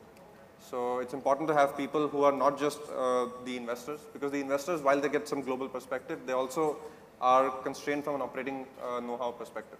So we've had the independents, we've had people with operating experience as majority of the board. And that helps me personally and my team get a lot of leverage on ideas, on strategy, even on day-to-day operating needs sometimes. Sometimes a board member actually puts his hand up and says, I can help figure out this strategy for the company. So it's, and this is actually how more established traditional boards function. The boards give a lot of leverage to the management and the entrepreneurs in other businesses. So having a board is very critical. What was the rest of your question? On how do you manage the challenge really in terms the of the challenge of operations and strategy and the future, right? And the future. I think the key is building a very strong process and team on the operational side, on the day-to-day side. And I think most companies here, all companies on this stage at least have definitely built strong management teams. Once you do that, once you are able to build strong financial discipline and systems on that, then at least as an entrepreneur, you are more freer to think of what is the industry going through and what are the next 1 or 2 year bets you need to take.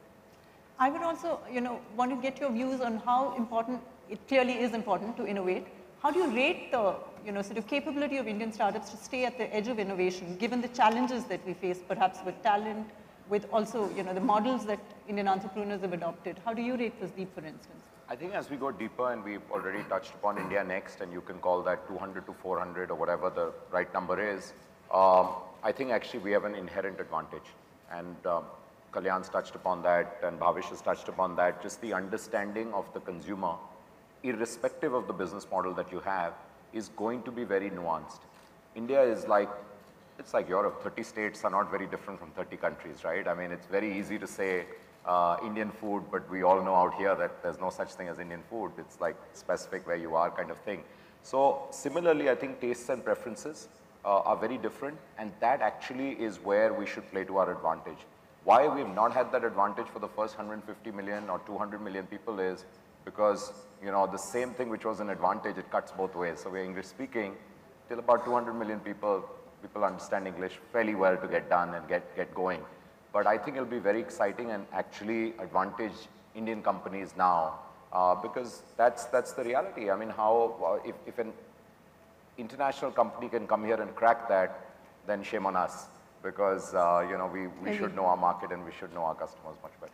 How critical is this, Sanjeev? How much, what's the time that Indian companies really have to play this game? Because the capital advantage exists. No, they have plenty of time and they have very little time both.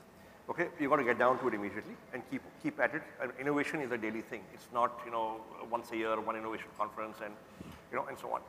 So if you look at Naukri, I mean, we must be doing 50 to 100 changes on the site every year, each of which requires lead time thinking through. And many of these you don't see in front, but it's working in the back in the algorithms and in the other stuff we're doing there, right?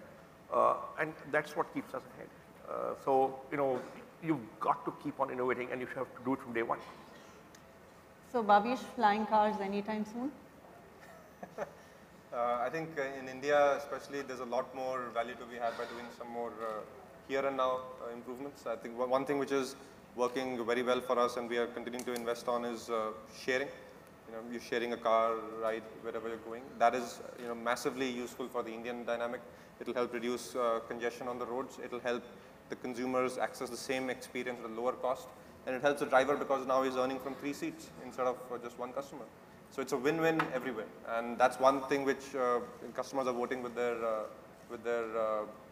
bookings on our platform. In the case of Flipkart, Kalyan, we've heard a lot about, said about the use of artificial intelligence, a lot that, the founders have also spoken about. How do you view this and what can consumers expect to see perhaps? Yeah, so actually, let me just tell you why it's important. I know all of us believe in it, but I'll just give you our own perspective as to why it's important. In the last few years, we've actually optimized our P&L a lot. I'll say that on an average, 60 to 70 basis points of improvement every third, fourth month we've seen, which has been heavily led by business excellence, operations excellence. And on that piece, we'll hit a maturity very soon. Okay. The only way for us to go from there to full profitability is by embracing artificial intelligence.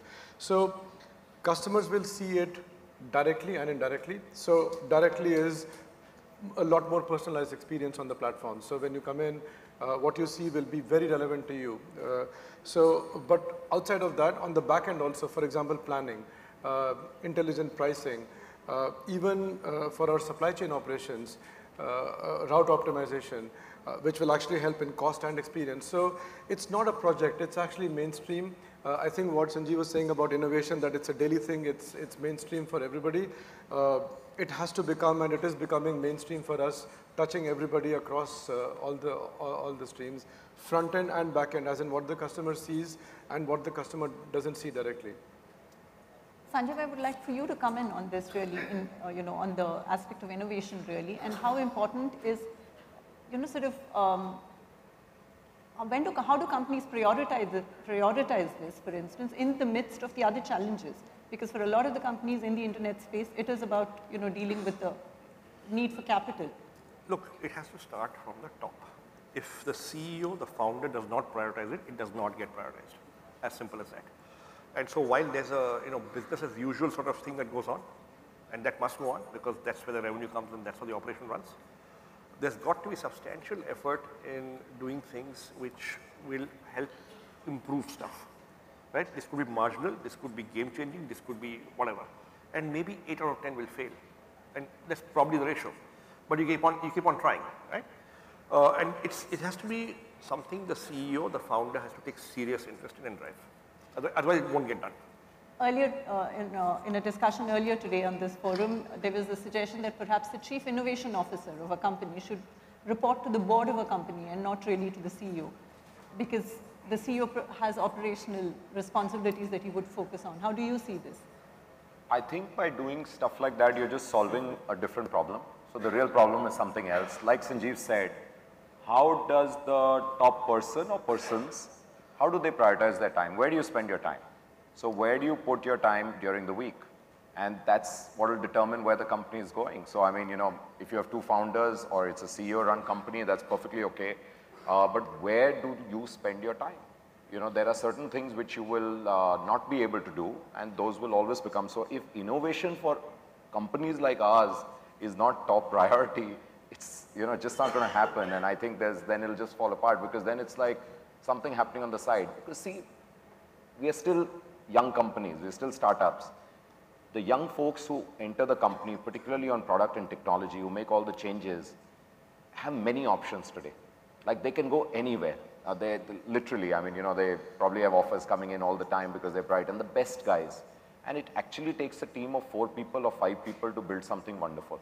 So whether it is AI, etc., and then you can grow that team, and today you can have thousands, but someone will crack your first engine, which is going to be your chatbot, where the knowledge base will be with you, and someone will make that, or someone else will do the route optimization. It'll be 4 or 5 people. That's it.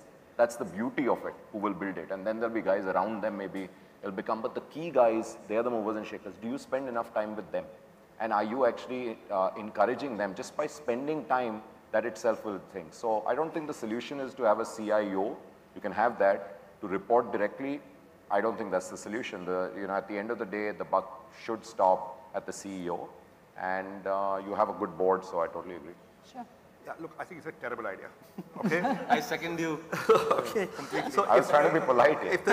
if the CEO cannot drive innovation, and you need some kind of a title called CIO, as if innovation is a function which is one silo, and that should report directly to the board, it means you've got a bad CEO. Yeah. And if a board does that, you've got a bad board. Bhavish, you started out as a researcher, so you have patents to your name. So how do you see this? Do you also play the role of the CIO and the CEO? How do you view I think innovation is more of a cultural trait than a function. 100% that's my belief. And I agree with Sanjeev, it has to be driven top down. So for us, for example, my co-founder is actually our CTO. He's the one who eats, lives, breathes technology and innovation every day. And some of the reasons we are ahead in terms of competition is because we've really innovated on the product and on the business model. And innovation in my mind is not just technology innovation. Innovation in the end has to lead to a better business model. And it has to start from the top. I don't believe in all these fancy constructs that some companies might do or people might want that CIO. If there's a separate person called CIO, then I don't know what will he do? Will he ask people what's your innovation today? I don't know, it's scary. Yes. So a company that has a CIO that reports to the board is a bureaucracy. And bureaucracies don't innovate. Yeah. Kalyan, you've worked in, sort of... Good stuff. You worked in multinational companies before you've taken on, and you're now getting an inside view of an Indian startup.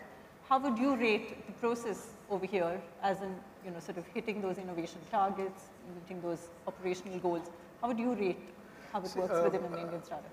So I have to say this, but I just agree with them. So I'll give you more examples of this also. Let's say customer passion, okay? Customer passion, product and technology passion. It's not that we have a chief customer passion officer or something like that. You should, yeah, you should. Right? You should. So we have roughly 8,000 full-time employees in the company. They all wake up in the morning and they think about the customer. They think about product, they think about technology. We don't have people who report into the board to drive that. So eventually and hopefully very soon, exactly as Bhavish said, this has to be the culture of the company. This has to be the DNA of the company. So that's the only way you'll see a full rollout of this in your day-to-day affairs. Otherwise, it's not going to, yeah. Actually, look at the world's most innovative companies. I don't think anyone would have a CIO reporting to the board. So it looks like it's a bad idea. It's a bad idea. Yeah. It's good that we have consensus on this. Unanimous. But you said they must have a chief passion officer. I was joking. Look, you got to take the joke out. So, Sanjeev, you began by saying the huge challenge really for Indian startups really is about asymmetry in capital. How do they combat that? Exactly what Kalyan said and Bhavish said, it's about innovation. And exactly what Deep said, innovation must stem from customer insight about unsolved problems, and then you solve it. And if you're doing your technology in India as opposed to the US, then you will probably move faster, have a better customer understanding, and be more nimble and agile. And whereas a global company may require 4 levels of clearances before customizing a product for India. Bhavish, what are your, what do you wake up worrying about?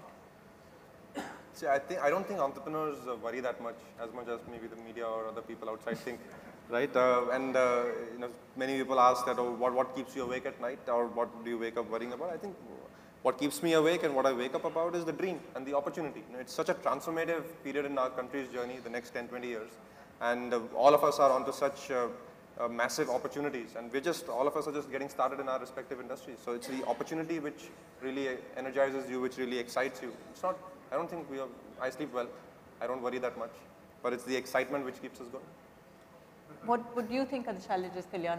Money is not an issue. The cuts solve that problem. Yeah, it's not about that. Actually, and I've shared this before. In fact, I had a discussion with Deep some time back, and I shared this thing. In our industry, people go like this, as in success comes like that, and people lose relevance. If you don't innovate for 2-3 years, that's it. It's not entirely a network effect business. There is a network effect angle to it, and then there is an operations and business angle to it. But I'm a bit paranoid about that all the time, saying, are we innovating enough to stay ahead of the curve? Because 3, 4, 5 quarters, if you don't, and then you have to actually worry about survival. There are companies which were 50, 60, 70 billion, and in 3 years they actually struggle to survive. So that's the industry we all live in. So, yeah. So as we sort of come to the end of this discussion, my question is both to Deep and to Sanjeev. Public or private, which is the way ahead for Indian startups? I was asked this question by the NASPERS board yesterday, and they were saying it's the NASPERS chairman was asking me, do you think you did the right thing? And I said, there couldn't have been a better thing, and I really mean it. Despite the pain of QSQT, quarter se quarter tak, I think the reality is public companies do two really good things, being public. So firstly, and I think there's an unmatched feeling, and Sanjeev can relate to this. I was trying to count, but probably between 150 to 200 people in our company have actually bought their first home with MMYT stock. I don't think there's any feeling which can come close to that as a promoter. So that wouldn't have happened through a private company. Something you can make money, but I think to be able to liquidate your stock whenever you want to, or to send kids out for education, etc., I think it's a big deal. So you can't take that away, firstly. Secondly, it's big for hiring, and it really does help. Today, the scenario has changed. So when we went public, it was 2010, the private markets were not that deep. So, if Flipkart or Ola here can push it out, that's perfectly all right, and they may not never go public, because look at Uber. Because the private markets have become so deep. That wasn't the reality at that point of time. And so I think it was a good decision, and like I said, despite the pain, there's overhead, undoubtedly, and we're listed in the US, which is even more overhead. But it's been a great learning, and it actually keeps you, I think the US levels of, just governance, incredible, and it keeps you, Your views? fine. Well, it depends. It's case to case, right? Now, will a listing help, or will it be a distraction?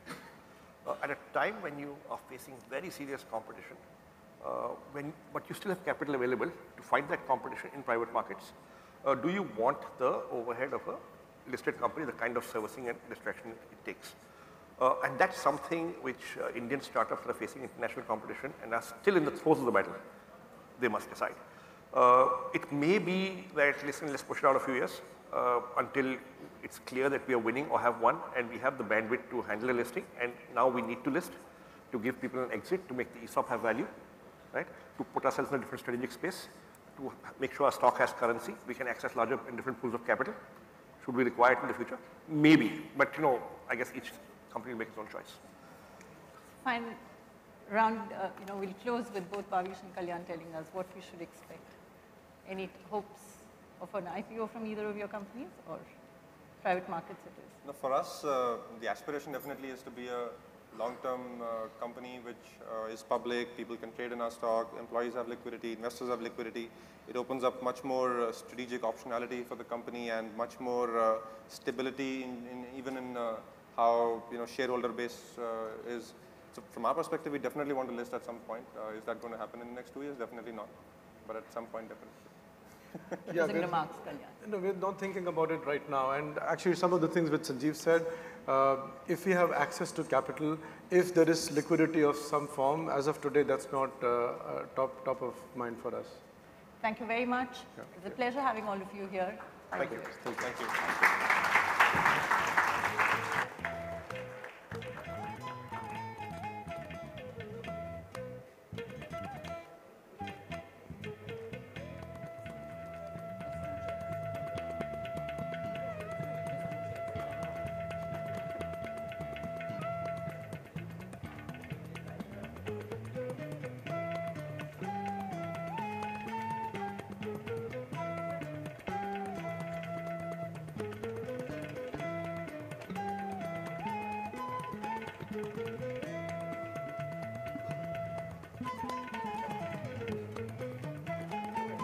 Thank you, gentlemen. Thank you, Archana.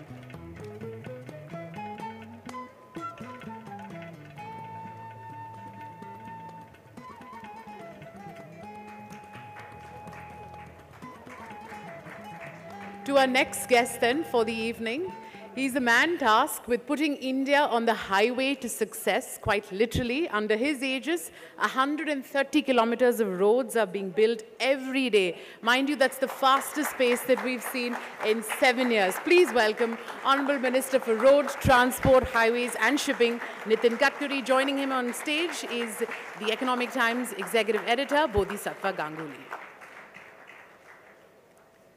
Sir, can I invite you, please, for your address here? Okay.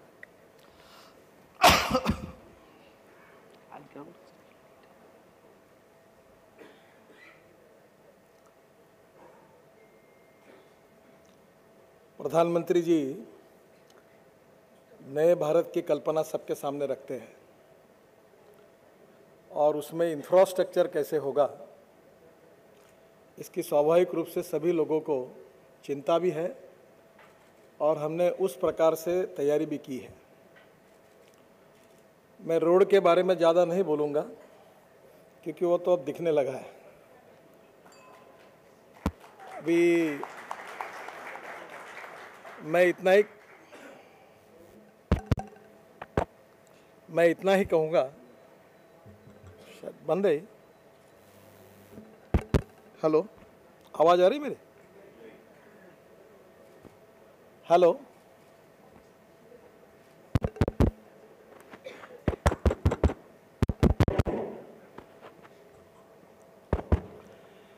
Road के बारे में इतना ही बताऊंगा कि 50 साल में जितने road नहीं बने हैं उतना इस 5 साल में उतना रोड की कनेक्टिविटी और उतना काम आपको 5 साल के बाद जरूर देखने के लिए मिलेगा। अभी हमारे देश में एक्सप्रेस हाईवे नहीं था, एक्सिस कंट्रोल एक्सप्रेस हाईवे, केवल मुंबई पुणे एक्सप्रेस हाईवे था जो स्टेट गवर्नमेंट ने बनाया था। जब मैं महाराष्ट्र में मंत्री था तो मुझे उसको बनाने का सौभाग्य मिला। पर पहली बार 15 मार्च को हम 2 एक्सप्रेस हाईवे का प्रधानमंत्री जी के द्वारा लोकार्पण कर रहे हैं। एक दिल्ली का ईस्टर्ली बाईपास जो है, जिसके कारण दिल्ली का 50% पोल्यूशन और ट्रैफिक जाम कम होगा।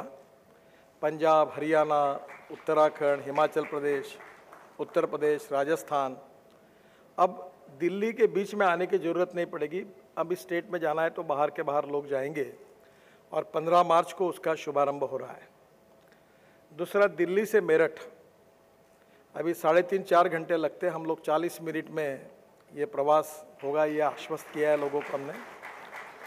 इसका जो पहला पैकेज है, ये देश में पहली बार 14 लेन का रोड है। आप शायद उस रोड पे जाते होंगे, रात दिन काम शुरू है स्वामीनारायण मंदिर से, तो उसके पहले 10 किलोमीटर इसका भी 15 मार्च में प्रधानमंत्री जी अब 15 मार्च देंगे या 16 मार्च, हमने 15 मार्च तक पूरा करेंगे, उसका उद्घाटन उनके द्वारा करेंगे। इसके ऊपर 2.5 मीटर का साइकिल ट्रैक भी है, तो साइकिल का भी उपयोग हो सकता है। दूसरी ओर मुंबई से बड़ोदरा, इसका भी हम लोग 1-1.5 महीने में 3 पैकेज हमने टेंडर कर दिए, काम शुरू हो जाएगा। तीसरा एक्सप्रेस हाईवे। चौथा जो एक्सप्रेस हाईवे है वो कानपुर से लखनऊ तक, ये जो दिल्ली से दासना तक है, और दासना के बाद बीच में हम लोग और प्लानिंग करें, उसका अभी तक नहीं हुआ है। पर अब उधर इसी रोड को आगे कानपुर से लखनऊ, ये 85 किलोमीटर हम एक्सिस कंट्रोल एक्सप्रेस हाईवे का शुभारंभ मई के पहले इस कार्य के भी शुभारंभ करेंगे। तो देश को 2 एक्सप्रेस हाईवे मिले और आगे चलकर दिल्ली से जयपुर और दिल्ली से कटरा, हैदराबाद से चेन्नई, चेन्नई से बेंगलोर, ये इसी साल में इन द्रुतगति महामार्ग जो है एक्सिस कंट्रोल, इसका शुभारंभ करेंगे, ऐसा हमारा प्लान है। जहाँ तक रोड सेक्टर है उसमें हमारी एक समस्या है, इतनी लोग गाड़ियाँ खरीद रहे हैं कि मैं कुछ पब्लिकली बोल नहीं सकता, पर ना पार्किंग की व्यवस्था है ना रोड की व्यवस्था है। अगर इसी प्रकार से अगर संख्या बढ़ी तो हर 3 साल में हमको नेशनल हाईवे में 1 लेन बढ़ानी होगी, उसका खर्चा 80,000 करोड़ रुपए है। और इसलिए गाड़ी खरीदने के बजाय पब्लिक ट्रांसपोर्ट में सुधार करना, ये हमारा मिशन है। और इसलिए पब्लिक ट्रांसपोर्ट ऑन इलेक्ट्रिसिटी, ये हमारी प्रायोरिटी है।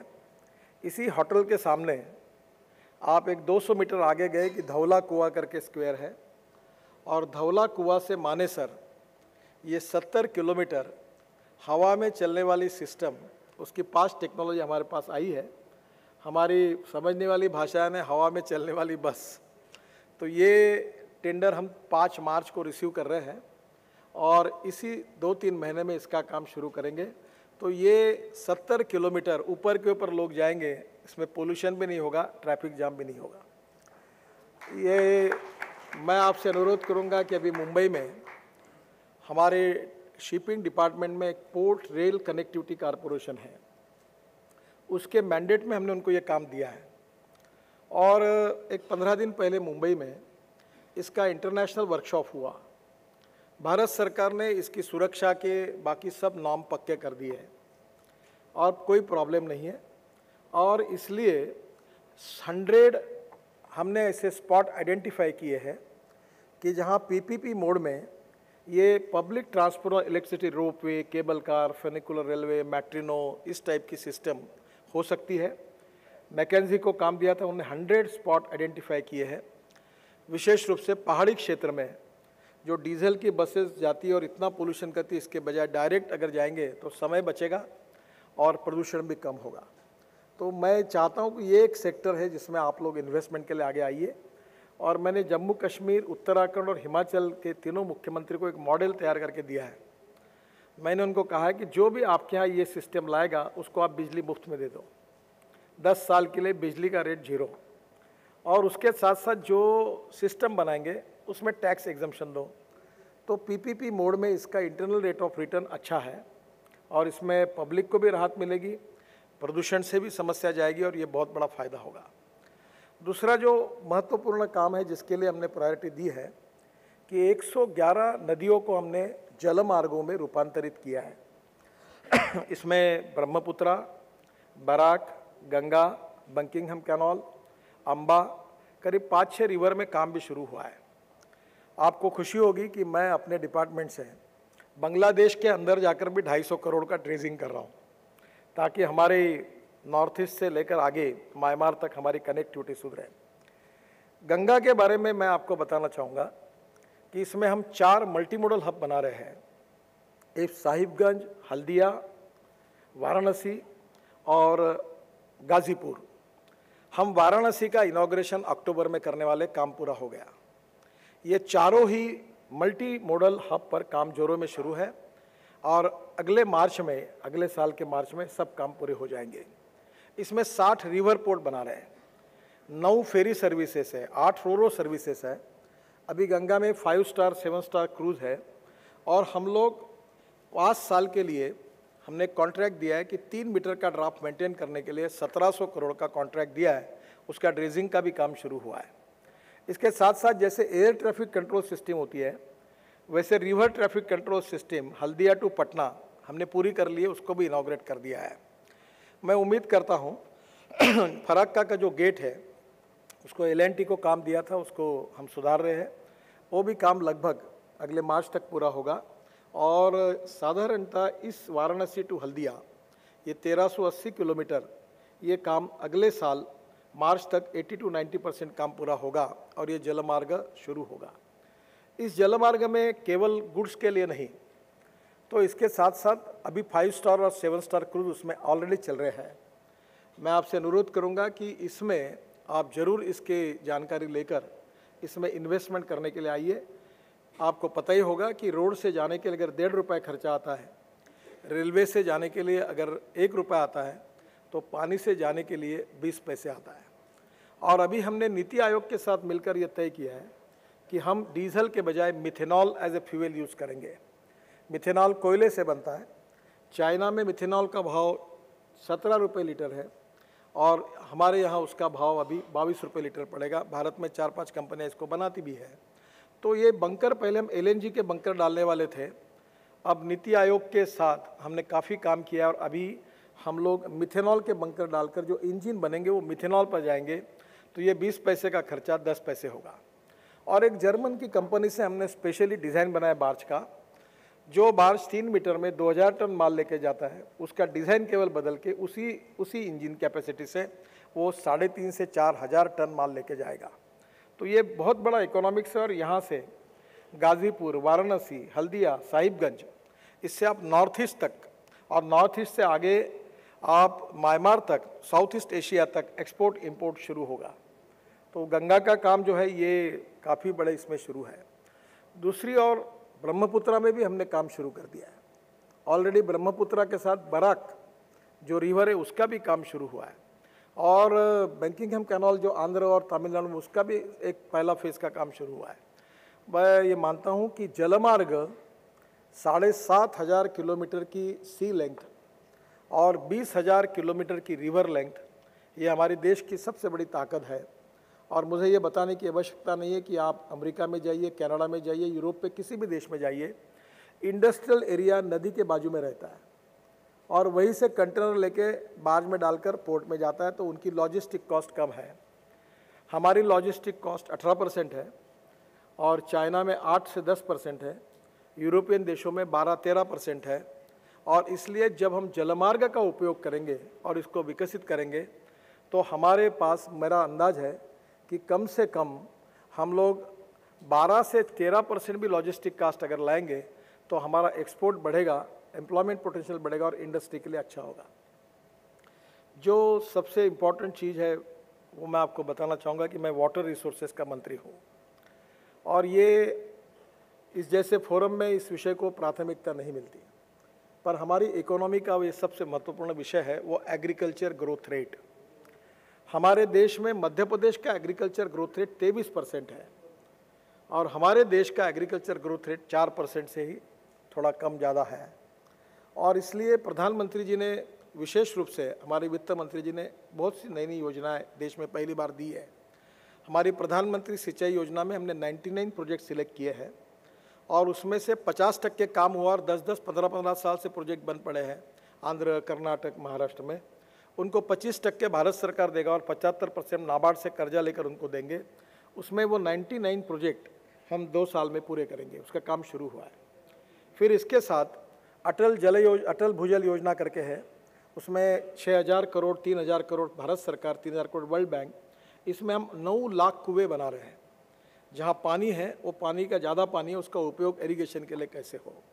तीसरी जो योजना है उसमें जिन जिलों में पानी ज़्यादा है इसके लिए तो ये हम पानी से कुएँ बनाकर पानी निकालेंगे, पर जहाँ पानी नहीं है वहाँ दौड़ने वाले पानी को चलने के लिए लगाओ, चलने वाले पानी को रुकने के लिए लगाओ, रुके हुए पानी को ज़मीन को पीने के लिए लगाओ। वाटर कंजर्वेशन और rubber dam, check dam, bridge cum बंधारे, ऐसी इनोवेटिव मॉडल्स है। इसके लिए हमने 8,000 करोड़ रखे हैं। और इसके साथ सबसे चर्चित विषय था वो रिवर कनेक्टिविटी का था। 30 प्रोजेक्ट इसमें तैयार हुए थे जिसकी कीमत 8 लाख करोड़ थी।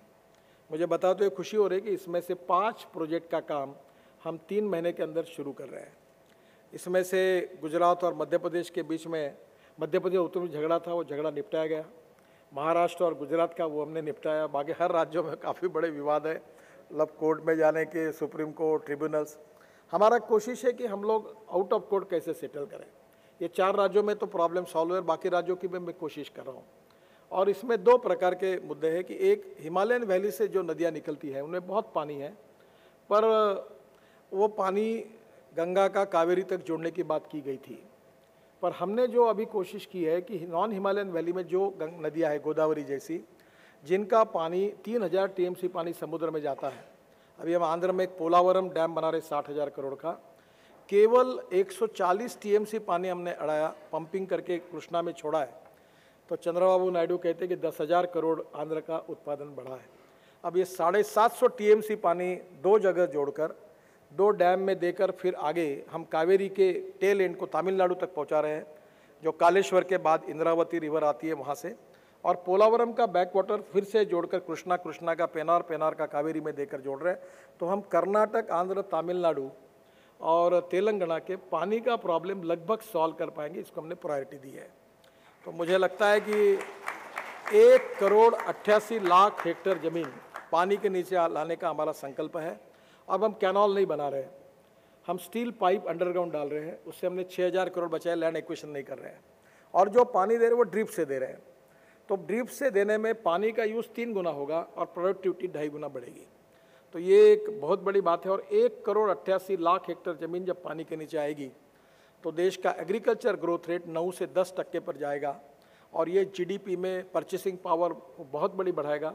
जो हमारी 65 to 70% पॉपुलेशन एग्रीकल्चर और रूरल में है, उनकी ताकत बढ़ाएगा। ये सबसे बड़ा निर्णय प्रधानमंत्री जी के नेतृत्व में गांव, गरीब, मजदूर और किसान के लिए हमने किया है। आखिरी की बात मैं कहूँगा कि गंगा क्लीन, ये इसके बारे में भी आपके मन में काफ़ी संभ्रम है। हमने 189 प्रोजेक्ट सिलेक्ट किए थे, 47 पूरे किए हैं।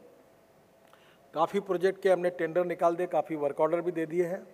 और मैं इतना ही कहूँगा, और मैं आपको विश्वास के दूंगा कि मेरी क्रेडिबिलिटी ऐसी नहीं है कि मैं बोल के चला जाऊँगा। ये मीडिया वालों को मैं बोलते रहता हूँ, मेरी एक एक बात रिकॉर्ड करके रखिए, नहीं हुआ तो ब्रेकिंग न्यूज़ लगाइए।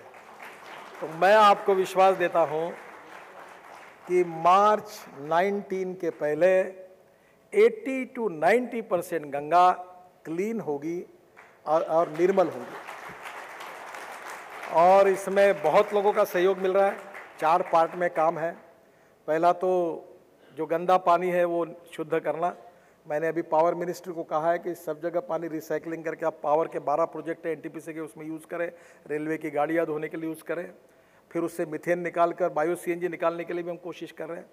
तो करीब 189 प्रोजेक्ट्स हैं और गंगा की ट्रिब्यूटरीज पे भी हम काम कर रहे हैं। दूसरा विषय, गंगा के बाजू में 10 करोड़ पेड़ लगा रहे हैं, उसमें आपका सहयोग चाहिए। तीसरा जो है, 4,500 गाँवों को अभी हमने शौचालय बना दिए हैं। अब उसको गंगा ग्राम करके विकास कर रहा है। काफ़ी कुछ कॉरपोरेट्स आगे आए, चैरिटेबल ट्रस्ट आए, करीब 400-500 गाँव उन्हें दत्तक लेने के लिए मान्य किया है। और आखिरी में गंगा के बाजू में जो घाट बनाने हैं, मोक्षधाम बनाने हैं, वहाँ लाइट एंड साउंड शो होगा, रोड होंगे, पार्किंग होंगे, धर्मशाला होंगी, गेट बनाना है। तो मुझे खुशी है कि मैं लंदन से मैंने शुरुआत की और देश के कॉरपोरेट को मैंने आह्वान किया। ये 10-12 हज़ार करोड़ का काम है। अभी तक 12-13 लोगों ने करीब 3,000 करोड़ रुपए के काम की जिम्मेदारी ली है। मैं आपसे आह्वान करूंगा कि प्रधानमंत्री की इच्छा है कि ये सब काम पब्लिक के सहयोग से हो और करीब करीब 1 करोड़ लोगों से हमको कोई 100 रुपये दे, 200 रुपये, उसका मतलब नहीं है, कुछ कम कुछ भी दे, पर 1 करोड़ लोगों से हमको इसके लिए पैसा चाहिए। और अरुण जेटली जी के अध्यक्षता में क्लीन गंगा मिशन का ट्रस्ट है, उसके वो चेयरमैन हैं। और आप डिजिटल ट्रांसफ़र से ही केवल पैसे दीजिए और इस अकाउंट में आपका डिटेल लेकर एक ईमेल भी आपका हमारे पास भेजिए और उसके साथ साथ इसमें आप सहयोग करिए। गंगा का भी काम निश्चित रूप से पूरा होगा। शिपिंग में काफ़ी अच्छा काम चल रहा है, हमारे सभी पोर्ट प्रॉफिट्स में है। सागरमाला में हम लोग 16 लाख करोड़ की इन्वेस्टमेंट लाने का हमने प्लान बनाया है। करीब 4 lakh port rail connectivity, port road connectivity के लिए है और 4 लाख में से 2,70,000 करोड़ के काम शुरू हो गए हैं। और अभी जो इंडस्ट्रियल क्लस्टर्स है, स्पेशल इकोनॉमिक जोन और कोस्टल डेवलपमेंट जोन, इसमें ऑटोमोबाइल से लेकर केमिकल से लेकर वुडन से लेकर अलग अलग क्लस्टर है। हम 5 स्मार्ट सिटी बना रहे, कांडला है और मुंबई के स्पेशल इकोनॉमिक जोन में जेएनपीटी के काफ़ी बड़े लोगों को हमने जगह भी दे दी है। 1.25 लाख लोगों को रोज़गार एक ही इसमें मिलेगा और करीब 40 से 60 हज़ार करोड़ की इन्वेस्टमेंट आएगी और बहुत अच्छे तरीके से पोर्ट सेक्टर काम कर रहा है। पहले साल हमको 3,000 करोड़ प्रॉफिट मिला, दूसरे साल 4,000 मिला, तीसरे साल 5,000 मिला। इस साल मार्च एंड तक हम 7,000 करोड़ रुपए प्रॉफिट कमाएंगे। तो हमारे सभी पोर्ट ऑर्गेनाइजेशंस प्रॉफिट्स में हैं और वो प्रॉफिट हम लोग आगे डेवलपमेंट के लिए यूज़ कर रहे हैं। तो जो मुझे बताने लायक था मैंने बताया, बाकी आप जो सवाल पूछेंगे उसका जवाब दूँगा। Thank you very much.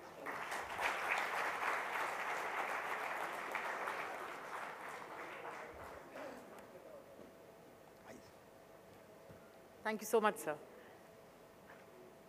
I request Bodhisattva Ganguly, Executive Editor of the Economic Times now, to take a few questions from the audience. Thank you, Gadkari ji, for laying out your plans and your vision. I think today you spoke more on the Ganga and on the irrigation sector than on perhaps on highways, although you did say quite a bit about highways.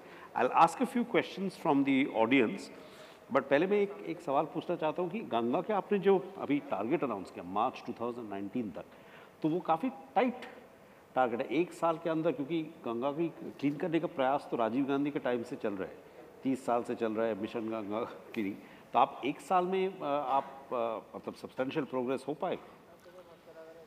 देखिए, मैं तो कुछ ज़्यादा कहूँगा नहीं, पर मैं इतनी बात कहूँगा, ये लोग बैठे मुंबई से आए हुए लोग हैं। मैं मुंबई में जब एक्सप्रेस हाईवे बना रहा था, वर्ली बांद्रा सीलिंग प्रोजेक्ट बना रहा था, 55 फ्लाईओवर बना था, यही लोग कहते थे होगा नहीं, कैसे होगा, और सब समय पर हुआ। और मैं तो डंडा लेके ही पीछे बैठता हूँ सबके, क्या काम हुआ। तो सुबह 8 से लेकर रात को 10 बजे तक रिव्यू करते रहता हूँ।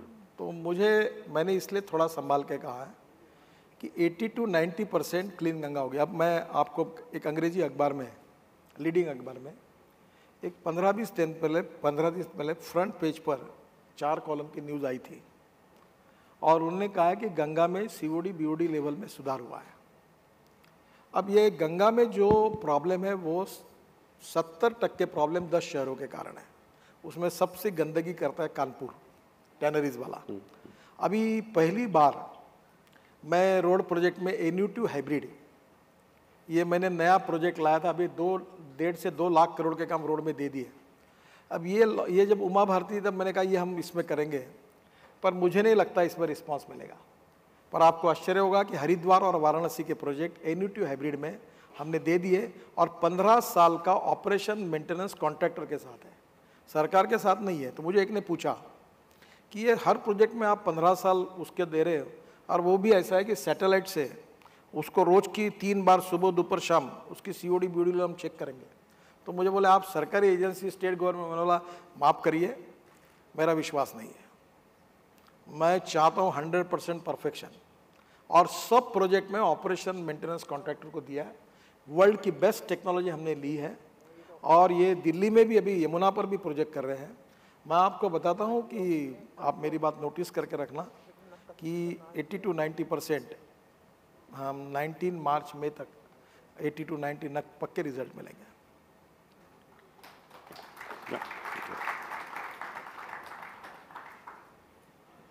Yeah, please identify yourself. I'm Preeti Sinha. I actually work for Yes Bank. So I'm a big fan, and I think the big difference between developed and developing country is infrastructure. So you're doing a marvelous job, but just coming to the rivers, see, they say that 80% untreated sewage जा रहा है rivers में. तो उसकी accountability, can we have it on a public website? Can citizens also see how the river is getting cleaned? Can there be tests? है ना? और एक तो है जो रिवर्स की गति है, वो कहते हैं कि इंटरस्टेट इशू है तो सॉल्व नहीं हो सकता, तो can that be solved as well? So reverse पे क्वेश्चन। आपकी जितनी सेंसिटिव है उतनी मेरी भी है, पर ये इतना कठिन सब्जेक्ट है कि अभी कल ही मैं मुंबई में था और मैं वर्ली में रहता हूँ। तो मुंबई में जाता हूँ तो रात को 10-11 बजे 2-4 मित्रों के साथ वो वर्ली सी पेस पे बैठे रहता हूँ। अब मैंने जाना बंद कर दिया क्योंकि वहाँ बैठकर गंदा स्मेल आता है। तो मैंने कहा कि मुंबई करके एक बार समुद्र में जाने वाला गंदा पानी और मीठी नदी सुधरनी चाहिए, यही मेरी इच्छा है। देखिए, ये बहुत कठिन विषय है। पहली बार conversion of waste into wealth, ये कंसेप्ट हमारी सरकार ने लाया। शायद मैं आपको बताऊंगा कि आपको पता है कि नहीं मालूम, मैं नागपुर का हूँ और मैंने 4 साल पहले हमारे शहर का टॉयलेट का पानी 18 करोड़ में बेच दिया महाराष्ट्र सरकार को, और अभी 8 दिन पहले कॉन्ट्रैक्ट किया 78 करोड़ रुपए में बेच दिया। और वो पानी रिसाइकलिंग करके 4000 मेगावाट कोराडी और खापरखेड़ा के लिए पावर जनरेशन के लिए यूज़ हो रहा है। तो अभी गंगा में मैं 12 NTPC के प्रोजेक्ट को हमने MOU किया है, उनको मैं ये पानी दे रहा हूँ। तो धीरे धीरे conversion of waste into wealth, पर ये बहुत कठिन काम है, मैं कोई गारंटी नहीं दे सकता क्योंकि इसमें इतनी नदियों में इतने नाले हैं और इतनी गंदगी है। पर एक बात अच्छी है कि अब लोगों में अवेयरनेस आया है। ये यमुना को ही अच्छा करना करते करते मुझे पसीना छूट गया, क्योंकि ये इतना आसान काम नहीं है। और इसलिए जगह जगह पर छोटे 5 MLD 10 MLD के प्रोजेक्ट लगाना, वही पानी रिसाइकलिंग करके गार्डन के लिए और उस कॉलोनी के लिए टॉयलेट के लिए यूज़ करना, ऐसे अनेक इनोवेटिव मॉडल पर हम काम कर रहे हैं। ये बहुत कठिन काम है, इसमें स्टेट, म्यूनिसिपल कॉरपोरेशन, भारत सरकार, कैपिटल, पैसा आवश्यकता है। पर इसमें थोड़ा सा इकोनॉमिक, क्योंकि मैं एक फिलोसॉफी को मानता हूँ कि no one is waste, it is depending upon the teacher, it is depending upon the guardian, father and mother, or guide and philosopher, that you can use him and you can convert into a wealth. तो मुझे लगता है कि ये waste to wealth वाली बात है, इसमें मैं 10-15 साल से काम कर रहा हूँ। अभी जैसे दिल्ली में ये परली जलाते थे, पूरा दिल्ली का पोल्यूशन चिंतित है। अभी हम पॉलिसी ला रहे हैं कि परली से बायो इथेनॉल बनेगा और 280 लीटर 1 टन परली से बनेगा। और अभी बजाज ने ऑटो रिक्शा 100% इथेनॉल बनाए, बाइक भी बनाई, और मेरे शहर में 55 बसेस बायो इथेनॉल पर चलती है। तो परली, cotton straw, wheat straw, rice straw, bagasse, बांस, वो अगर बायो इथेनॉल बनाएगा सेकंड जनरेशन तो रोजगार भी मिलेगा और वो कचरे से भी इथेनॉल बनेगा। अगर कचरे से प्लास्टिक, ग्लास और मेटल सेग्रीगेट किया तो कचरे से भी बायो इथेनॉल बनेगा। Import substitute, cost effective, pollution free, indigenous, employment potential बढ़ाएगा। अब ये चल गया है, ये मेरे अकेले का बस का काम नहीं है, पर ये बहुत जोरों से चल रहा है और लोगों के सहयोग से, आप सबकी स्ट्रॉन्ग पॉलिटिकल विल से आने वाले सालों में बहुत बड़ा बदल दिखेगा, ऐसा मुझे लगता है। Can we get a mic to him, please?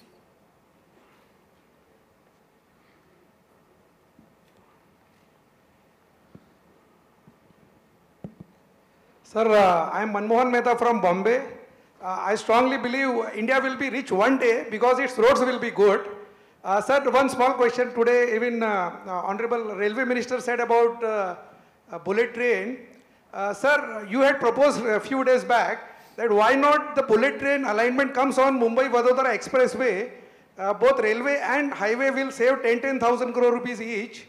And almost the Mumbai-Vadodara alignment is similar to Mumbai-Ahmedabad bullet train. So has any progress taken place about that, sir? Because the land acquisition is almost on advanced stage in Mumbai-Vadodara, so that can very well be used for bullet trains, sir. Actually, there was proposal for that, but मुझे नहीं लगता ये हो पाएगा। बहुत technical problem है। अभी मैं एक्सप्रेस हाईवे का काम शुरू कर दूंगा 1 महीने के अंदर, वो बुलेट ट्रेन तक रुकने के लिए मेरा पेशेंस नहीं। Sir, alignment is almost same. The country will save 20,000, which is our contribution in the bullet train, sir. Sir bullet train का अभी है, वो भी अच्छा है, जल्दी हो रहा है। शायद मेरा एक अच्छी और बुरी बात है, मैं 2 हाँ या ना में बात करता हूँ। अगर करना है तो हाँ कहता हूँ, नहीं करना है तो नहीं कर। मैं देख रहा हूँ, मैं अध्ययन कर रहा हूँ, ऐसे कभी बात नहीं कर। दूसरी बात, मैंने बोला तो मुझे तुरंत चाहिए, मैं बहुत ज़्यादा वेट करने के मूड में नहीं होता। एक रेलवे मिनिस्टर मनोज सिन्हा आए थे, मैं 2 जगह पर गंगा पर रेलवे और हमारा ब्रिज एक ही जगह बना रहे हैं। तो प्रयास यही, अभी एक औरंगाबाद से 40 गाँव रोड है, उसमें एक टनल बनाना है, तो रेलवे और हम मिलकर करें, ऐसा चल रहा है। पर ये बुलेट ट्रेन के लिए आगे इसकी कैपेसिटी भी बढ़ेगी, और ये मेरे हिसाब से, मैं टेक्निकल आदमी नहीं हूँ, बुलेट ट्रेन की अलाइनमेंट अलग रखनी चाहिए और एक्सप्रेस हाईवे की अलग है। दूसरी बात आपको बता दूँ, अभी मैं NH पर, ये यहीं से होटल के बाहर जाकर हम निकले,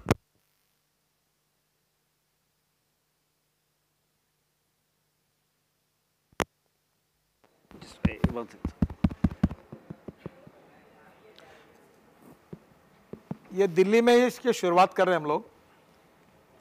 हेलो हेलो, आवाज़ आ रहा है? Public transport system, hello hello, हाँ, public transport system on electricity, यही आगे निकल के ये मार्च 15 में हम लोग टेंडर इशू करेंगे फर्स्ट वीक में। तो ये हवा में चलने वाली है, तो आगे चलकर मेरे पास अगर होगा तो मैं आपको एक बात समझाता हूँ। मेट्रो बनाने के लिए 1 किलोमीटर की कैपिटल कॉस्ट 350 करोड़ रुपए है, और उतने ही पब्लिक के लिए मैं जो टेक्नोलॉजी और सिस्टम ला रहा हूँ उसकी कॉस्ट 50 करोड़ रुपए है, और उसको अगर हम लोग अगर इंडिजिनस करेंगे तो 35 करोड़ आएगी। तो बुलेट ट्रेन की कैपिटल कॉस्ट काफ़ी ज़्यादा है, और इसलिए हमारा देश में मुंबई, दिल्ली, कलकत्ता, चेन्नई, बेंगलोर यहाँ ठीक है, पर अब बाकी जगह पर हम लोग ये सस्ती वाली जो सिस्टम है इसका अगर हम यूज, जो फिलीपाइंस में, चाइना में है, उसका उपयोग करेंगे तो अच्छा होगा। और जो बड़े बड़े मेट्रो शहर है उसके लिए बुलेट ट्रेन भी आवश्यक है, उसके लिए अलग होना भी अच्छा है, ऐसा मुझे लगता है। सर एक और बात, सर आज अपन इतने बड़े मीडिया ग्रुप में आए हुए हैं, sir land acquisition Modi ji आने के बाद, आपकी सरकार आने के बाद, आपने वो शेड्यूल में सारे एक्ट इनकॉर्पोरेट कर लिए, जैसे land acquisition for highways, railways, सब में 4 times compensation will be given as per new act, which was earlier excluded by the earlier government. You have included. So that is a very great step for the poor farmers. But sir, media has not been able to communicate, or your department has not been able to communicate to the end farmers whose land will be acquired about the fair compensation that they are going to get. Sir, anything about that, sir? Actually, Delhi और इनकी क्षमा मांगकर बताता हूँ, हम लोग भारत से आए हैं, ये इंडिया से आए हैं। अभी हमारे गाँव की बात इधर आती नहीं। पहली बार मुझे मुंबई गोवा रोड पर फार्मर्स मिल रहे कि मेरी लैंड लो, मेरी लैंड लो, हाईवे में कहकर मेरे यहाँ डेलीगेशन आते कि जमा दो कुछ रोड इधर से ले जाओ और हमारी लैंड लो। हम मार्केट से 1.5 गुना प्राइस दे रहे हैं। और दूसरी बात, दिल्ली में परसेप्शन है कि land acquisition is a big problem. अब मैं ये खुली अदालत में आपको पूछता हूँ, मैं इस साल 60,000 करोड़ रुपए लगभग लैंड एक्विजिशन के लिए दे चुका हूँ। और मैं आपको पूछता हूँ, मैं NHAI के काफ़ी प्रोजेक्ट कर रहा हूँ, आप मुझे बताओ कहाँ लैंड एक्विजिशन का काम अटका हुआ है, बताओ। प्रॉब्लम है, पर अगर स्ट्रांग पॉलिटिकल विल होगी। मैं अभी देहरादून गया, चीफ मिनिस्टर और मैं अधिकारी को 9 घंटा बैठा, फिर लखनऊ गया योगी जी के साथ और उनके साथ 7 घंटे बैठा, फिर देवेंद्र जी और मुंबई में मैं वीडियो कॉन्फ्रेंस से 8 घंटे बैठे हर कलेक्टर से जोड़कर, फिर मैं इसी गोवा में बैठा और पीछे पड़ा हूँ। और कुछ स्टेट ऐसे जैसे आंध्र है, तेलंगाना है, इसमें तो ये फास्ट काम होता है। बिहार में दिक्कत है। मैं नीतीश कुमार जी के साथ 7 घंटे मीटिंग हुई, पटना गया, ये लैंड एक्विजिशन का जल्दी करो, वो भी कर रहे हैं। अब धीरे धीरे मूवमेंट फास्ट हुई, थोड़ा सा कायदा का कॉम्प्लिकेटेड है, ये घोषणा करो वो घोषणा करो, समय लगता है।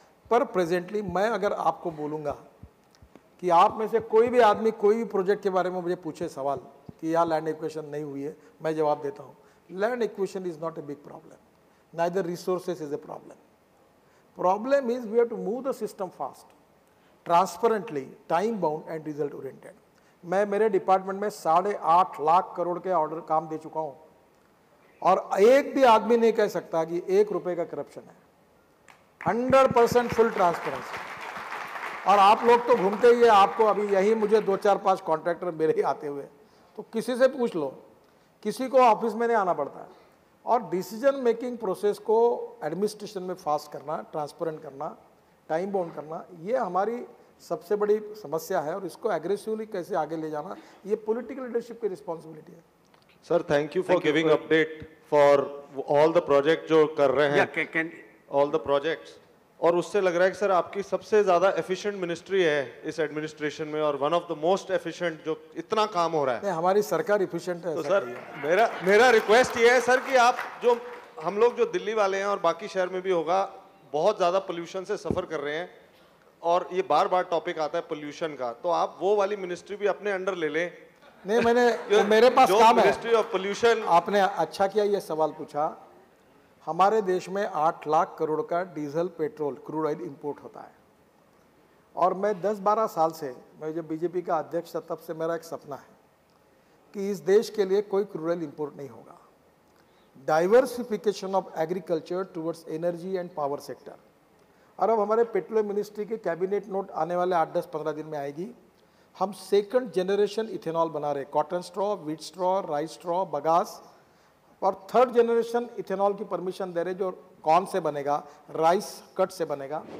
और मैं आपको मानता हूँ कि इससे अब स्कूटर बन गई, बाइक बन गई, ऑटो रिक्शा, बसेस चल रही है। फिर इसके साथ हम बायो CNG बना रहे बायोमास से, फिर हम मिथेनॉल बना रहे कोयले से, जो शिपिंग में ला रहे हैं। फिर इलेक्ट्रिक की बसेस, मुंबई में एक बेस की बस चलती है, 110 रुपये पर किलोमीटर खर्चा है। हमारी नागपुर की इथेनॉल बस चलती है 78 रुपये पर किलोमीटर, और इलेक्ट्रिक बस केवल 50 रुपये पर किलोमीटर चलेगी।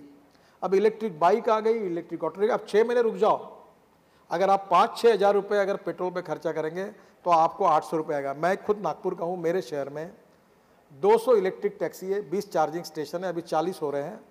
और अभी electric bike, electric auto rickshaw, electric bus पूरी शहर में शुरू होगी।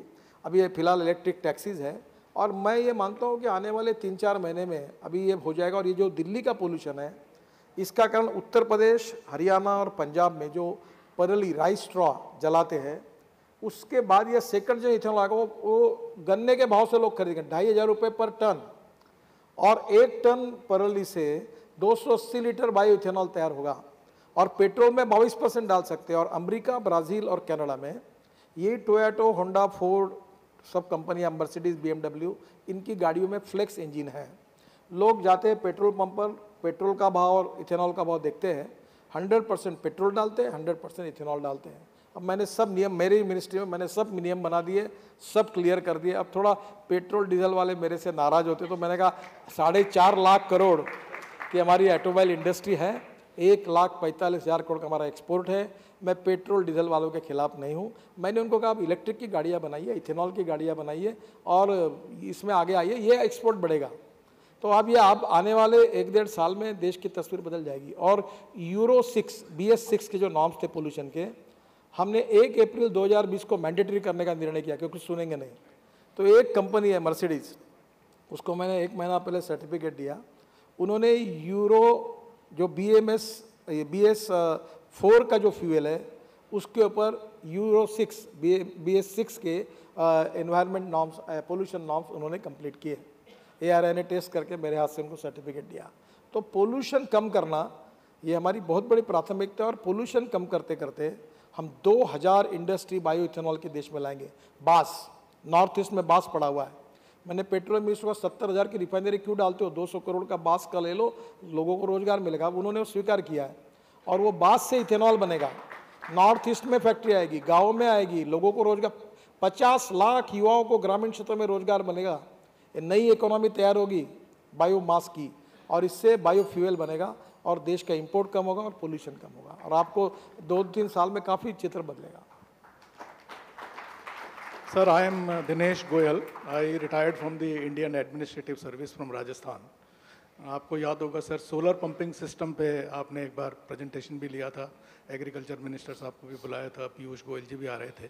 सर मुझे बहुत खुशी हुई आज आपने वाटर रिसोर्सेज मिनिस्ट्री के बारे में कहा कि वाटर की जो समस्या है, ख़ास तौर से जो आपने गाँव वालों के बारे में और किसानों के बारे में कहा सर, लेकिन वो सोलर पंपिंग सिस्टम की जो योजना है उसमें जो स्पीड आनी चाहिए, उसमें जो क्वांटिटी आनी चाहिए वो नहीं आ रही है। मैं ये तो नहीं कहूँगा कि आप दोनों मिनिस्ट्रीज़ का काम MNRE का और एग्रीकल्चर का आपके यहाँ ले लें, लेकिन अगर सर आप इतना टाइम रोड इंफ्रास्ट्रक्चर पर और शिपिंग पर बिता रहे हैं तो थोड़ा समय सर अगर उसके कोऑर्डिनेशन पर भी बीत जाए तो ये योजना चल जाएगी। सर मैं आपको वादा करता हूँ, ये किसानों की जो आत्महत्या की समस्या है, किसानों को जो बिजली नहीं मिलने की समस्या है, ख़ासतौर से ये डिसेंट्रलाइजेशन का जो प्रोग्राम है, जहाँ अपन ट्रांसमिशन की लाइन और डिस्ट्रीब्यूशन लाइन नहीं ला पा रहे हैं, उसके लिए ये बहुत अच्छा प्रोग्राम है। तो सर इसमें प्रगति लाना बहुत ज़्यादा ज़रूरी है। थोड़ा सा इन्होंने अच्छा काम किया है, पर इनके आगे और अच्छा एक नई योजना आई और ये बहुत इम्पोर्टेंट है, आप भी इसमें थोड़ा अध्ययन करिए। हमारे यहाँ महाराष्ट्र में ऊर्जा मंत्री ने, नागपुर के ही हो, उन्होंने बहुत अच्छा काम किया है। उन्होंने क्या किया कि एग्रीकल्चर फीडर अलग किया और किसानों की वेस्ट लैंड है उसको किराए से लेकर वहाँ सोलर 5-10 मेगावाट का प्रोजेक्ट डालेंगे। और सोलर का रेट अभी 3 रुपये आया है, वैसे अभी तो 2 रुपये 44 पैसे आया। तो 3 रुपये आने से अब महाराष्ट्र सरकार 5.5-6 रुपये की बिजली किसानों को देती थी और वो 1.25 रुपये भी रेट नहीं देता था, तो 8 से 10 हज़ार करोड़ उनका नुकसान होता था। अब ये फीडर पर क्या हुआ कि 2,000-3,000 पंप वहीं सुबह 6-6:30 से लेकर शाम को 5-6 बजे तक वो सोलर पावर पर एग्रीकल्चर फीडर अलग होने के बाद बिजली मिलेगी और वो बिजली 3 रुपये से कम रेट पे होगी। तो सरकार कम से कम 3-4 हज़ार करोड़ महाराष्ट्र सरकार सेविंग करेगा। तो उन्होंने ये योजना को लाया है, क्योंकि एक सोलर पंप लेने में पहले आप जब थे तब 5 लाख रुपए कीमत थी, अब वो 3.5-4 लाख है।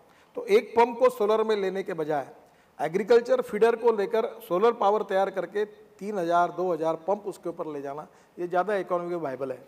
फिर यह योजना ऊर्जा मंत्री जो है हमारे देश के सिंह साहब, उनको भी बताई, उनने अप्रिशिएट किया और वो देश के लिए लागू कर रहे हैं।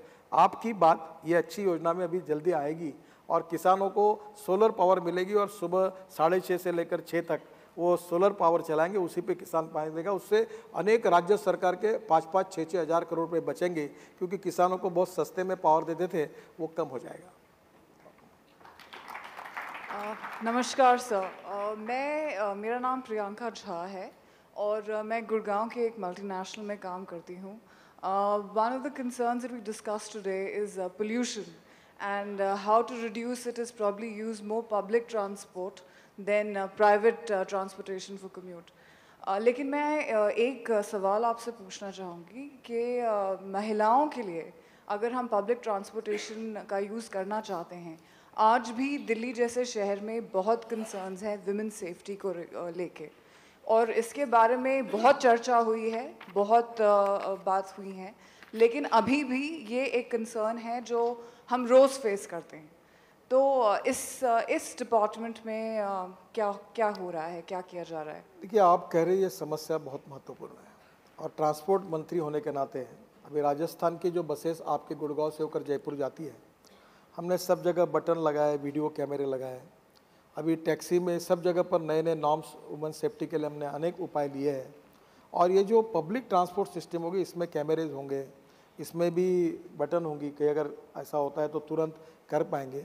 और हम लोग आने वाले सभी सिस्टम में ह्यूमन सेफ्टी के ऊपर विचार करके सब प्रकार की नई टेक्नोलॉजी और नए जो सक्सेसफुल प्रैक्टिस है उसको स्वीकार करके उसको इम्प्लीमेंट करेंगे, और निश्चित रूप से इसके तरफ ध्यान देंगे। सर, रोज 400 लोग जो रोड डेथ में मर रहे हैं, आप भी इमोशनली बहुत अटैच्ड हैं, और आपने भी कहा 2020 तक हम इसको हाफ करेंगे। सुबह भी मैंने जेटली से पूछा था, जो एनफोर्समेंट हम लोग सोचते हैं, जो हम ऑटो कंपोनेंट इंडस्ट्री से बिलोंग करते हैं, इनफ पैसा स्टेट के पास है, बट जो सेंटर से आप इतना स्टेट वर्सेस सेंटर पे इतना लोगों को कोऑपरेटिव करके काम करवा रहे हैं, ये एक एरिया जहाँ अगर मिल के काम करें हम साथ में और कुछ इंसेंटिवाइज ऐसा कुछ करें, तो हम आज 60,000 गाड़ी पे एक ट्रांसपोर्ट ऑफिसर है, कुछ कर नहीं पा रहे हैं। रोड सेफ्टी बिल पड़ा हुआ है, क्या हो रहा है और क्या हो सकता है आगे? देखिए, ये बात कह रहे हैं, इसमें बहुत सच्चाई है। हर साल देश में 5 लाख एक्सीडेंट होते हैं और 1.5 लाख लोगों की मौतें होती है, और this is the only negative point with my department. और मैं खुद, मेरा एक्सीडेंट हुआ है। मैं जब लीडर ऑफ अपोजिशन था तो रेड लाइट कार में बैठकर पुलिस प्रोटेक्शन में पायलट कार के साथ मेरा एक्सीडेंट हुआ, परिवार का पूरा। तो मैं बहुत संवेदनशील हूँ इसके बारे में। मैं इसके कारण में पहला रोड इंजीनियरिंग का कारण है। तो अभी हमने एमपी की अध्यक्षता में हर जिले में कमेटी अपॉइंट की है, और मैंने खुद NHI वाले में प्रॉब्लम था, कहीं अंडरपास। अभी ये आपकी गुड़गांव की हमारी बहन बात कर रही थी, मैंने इनके यहाँ अंडरपास बनाए, ब्रिज बनाए, और अपने पैसे से बनाए। वो PPP वाला वो ख़त्म हो गया, और सब आपका एक्सीडेंट के यहाँ जो थे सब काफ़ी कम हुए। अभी हमने 12,000 करोड़ रुपए खर्चा करके ब्लैक स्पॉट आइडेंटिफाई किए, सब पे काम शुरू कर दिया। और दूसरी बात, मैंने स्टेट को भी कहा, म्यूनिसिपल कॉर्पोरेशन को कहा, ये विषय कॉन्करेंट लिस्ट में है। तो पहली बार रोड इंजीनियरिंग में जो कमी है, मैंने यहाँ तक कहा DPR बनाने वालों को उनके कॉन्फ्रेंस में कि तुमने DPR बनाया और रोड में फॉल्ट निकला और एक्सीडेंट हो, तुम वो 302 डाल के हथकड़ा डाल के अंदर बंद करूँगा, मतलब तुमको याद रखना। तुम इतना कठोर मैंने उनको कहा कि अब रोड इंजीनियरिंग में गलती नहीं करना। तो रोड इंजीनियरिंग में सुधार हुआ, जो पुराने मिस्टेक्स थी वो सुधार कर रहे, अंडरपास बना रहे, बाईपास बना रहे, ब्रिज बना रहे। ये जैसे दिल्ली जयपुर का ही है, पूरा सुधार कर रहे हैं, लगभग 90% हो गया। तो ये कर रहे हैं। दूसरी बात, अब मुझे भी शर्म आती कहते हुए, मैं अगर हमारे देश में, ये दुनिया का ऐसा एक देश है कि जहाँ सबसे आसानी से ड्राइविंग लाइसेंस मिलता है। 30% ड्राइविंग लाइसेंस बोगस है। और मैं अगर आप लोगों को पूछूंगा एक सवाल कि आप में से कितने लोग ऐसे हैं कि जो RTO ऑफिस में जाकर जिन्होंने खुद परीक्षा देकर ड्राइविंग लाइसेंस लिया है, तो मुझे लगता है आपको ज़रा एम्ब्रोसिंग होगा, क्योंकि कोई जाता ही नहीं। अभी हमने नई सिस्टम की, हम 2000 ड्राइविंग ट्रेनिंग सेंटर खोल रहे हैं। कंप्यूटर परीक्षा लेगा, वैसे 100 खुल गए हैं, और वो डिक्लेयर करेगा पास या फेल। ये इन्फॉर्मेशन RTO के पास जाएगी, और 3 दिन में उसने अगर ड्राइविंग लाइसेंस नहीं दिया तो RTO पर कार्रवाई होगी। दूसरा, हम उसका E-रजिस्टर बना रहे हैं। अब लोग क्या करते हैं, एक दिल्ली में ड्राइविंग लाइसेंस लेते हैं, एक राजस्थान में जयपुर में जाके लेते, एक चंडीगढ़ में लेते। यहाँ पुलिस ने जब्त किया तो चंडीगढ़ का चलाते, चंडीगढ़ का जब्त किया तो दिल्ली का चलाते। अब E-रजिस्टर से ये भी बंद होगा। तो टोटली मोटर व्हीकल एक्ट, अब ये भी एक लोकतंत्र है, इसलिए ये कॉन्करेंट लिस्ट में, मेरे पास पूरा अधिकार नहीं है। हमने वर्ल्ड बैंक के सहयोग से USA, UK, Argentina, Japan, Germany और सिंगापुर 4 देशों का अध्ययन करके एक मोटर व्हीकल एक्ट बनाया। फिर उसके ऊपर राज्य सरकार भड़क गई कि तुम्हारे अधिकार ले रहे हैं। फिर 20 ट्रांसपोर्ट मिनिस्टर, राजस्थान के यूनुस खान उनकी अध्यक्षता में कमेटी बनाई, उन्होंने यूनानिमस रिकमेंड किया। मैंने वो 1.5 साल से मैं प्रयास कर रहा हूँ। फिर वो एक्ट जाने के बाद पार्लियामेंट में पास हुआ, फिर पार्लियामेंट में पास, वो राज्यसभा में गया। अब 8 महीने हुए, साल भर हुआ है, अब वो नहीं हो पाया। मैं इससे ज़्यादा क्या कहूँ। अब वो उसके लिए एक स्टैंडिंग कमेटी के पास भेजा। वो स्टैंडिंग कमेटी ने फिर मुझे सब 9 बार हमारे सेक्रेटरी की पेशी हुई, 2 बार मैं गया, अब उन्होंने रिकमेंड करके दिया। अब मुझे अनंत कुमार कह रहे कि ये 5 तारीख को जब होगा तो ये पास होगा। पास होगा तो क्या होगा, इंटेलिजेंट ट्रैफिक सिस्टम आएगी, फाइन की रकम बढ़ेगी। अभी कोई भी ऐसी सिस्टम हम ला रहे हैं कि मंत्री हो, पत्रकार हो, छोटा हो, बड़ा हो, आपने कहीं भी वायलेशन किया तो आपकी फ़ोटो निकल जाएगी और 24 घंटे के अंदर आपके घर में स्लिप आ जाएगी, आपको फाइन भरना ही पड़ेगा। अब उसमें कोई ह्यूमन एरर नहीं रहेगी। तो हमने इतने अच्छे सुधार किए, मैं उम्मीद करता हूँ कि अगले महीने में पास होगा। और ये कॉन्करेंट लिस्ट में है, जिसमें स्टेट का अधिकार है और भारत सरकार का, एग्जीक्यूशन उनके पास है। तो उनके सहयोग से हम इसको सुधारने की कोशिश करेंगे। अगर एक्ट पास होगा तो आपकी अपेक्षा है 80-90% पूरी होगी। अब आधार के साथ लिंक कर सकते हो? किया लिंक, सारे आधार के साथ लिंक किया उसको।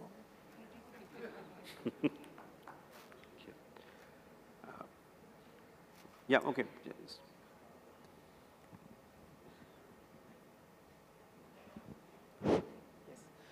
Sir, I'm Ankur Chaudhary. I have this question for you. Like, we live in a 3-dimensional world whereby our roads are the 2-dimensionals. Like, most of the roads are 2-dimensional. So what are we doing to actually make our roads 3-dimensional in terms of building bridges, in terms of building underpasses? And how do you think technology can actually help in bringing those changes? Because a lot of infrastructure changes can be brought down by the technology. So what infrastructure development can we see in the future? And how confident are you of the 2019 election? देखिए, अभी तो road sector में हमने सब नियम बदल दिए।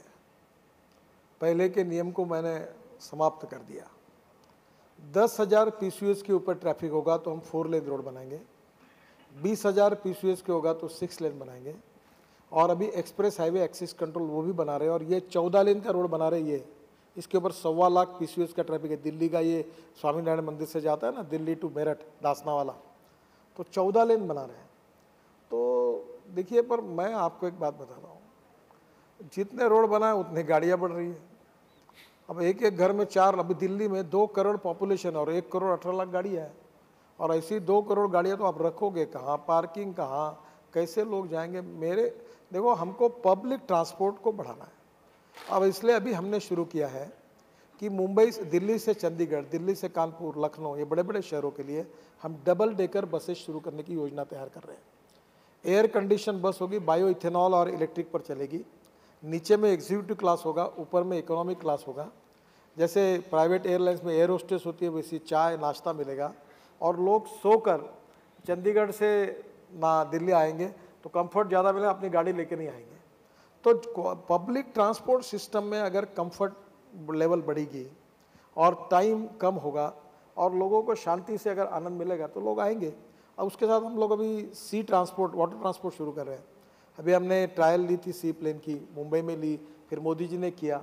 अब कोई भी तालाब, कोई भी खेत में हम लोग वो भी शुरू, अल्टरनेटिव पब्लिक ट्रांसपोर्ट सिस्टम को निर्माण करना। अब 22% ग्रोथ रेट एविएशन में है।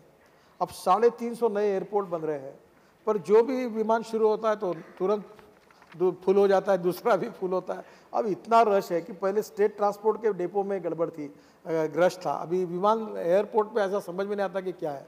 तो थोड़ा सा पब्लिक ट्रांसपोर्ट को बढ़ावा देने का एक मानसिकता बढ़ानी होगी, और वो बहुत आवश्यक है। उसके लिए लोगों का सहयोग आवश्यक है। अगर इसी प्रकार से सब लोग गाड़ियाँ खरीद लेंगे तो जो बाकी के देशों में स्थिति, वो हमारे लिए कोई प्रॉब्लम आएगा। रेलवे में भी पीयूष जी काफ़ी सुधार कर रही है। बुलेट ट्रेन उसी के लिए है। अभी आपको बता दो, मुंबई से दिल्ली 18 टोल नाके थे। अभी जीएसटी के बाद सेस 17 टैक्सेस और 21 सेस हमने रद्द कर दिए। अब टोल को भी हम ई टोल कर रहे हैं। 1 जनवरी से आप जो भी कार खरीदी करेंगे, आपके कार पर स्टिकर लग के आएगा।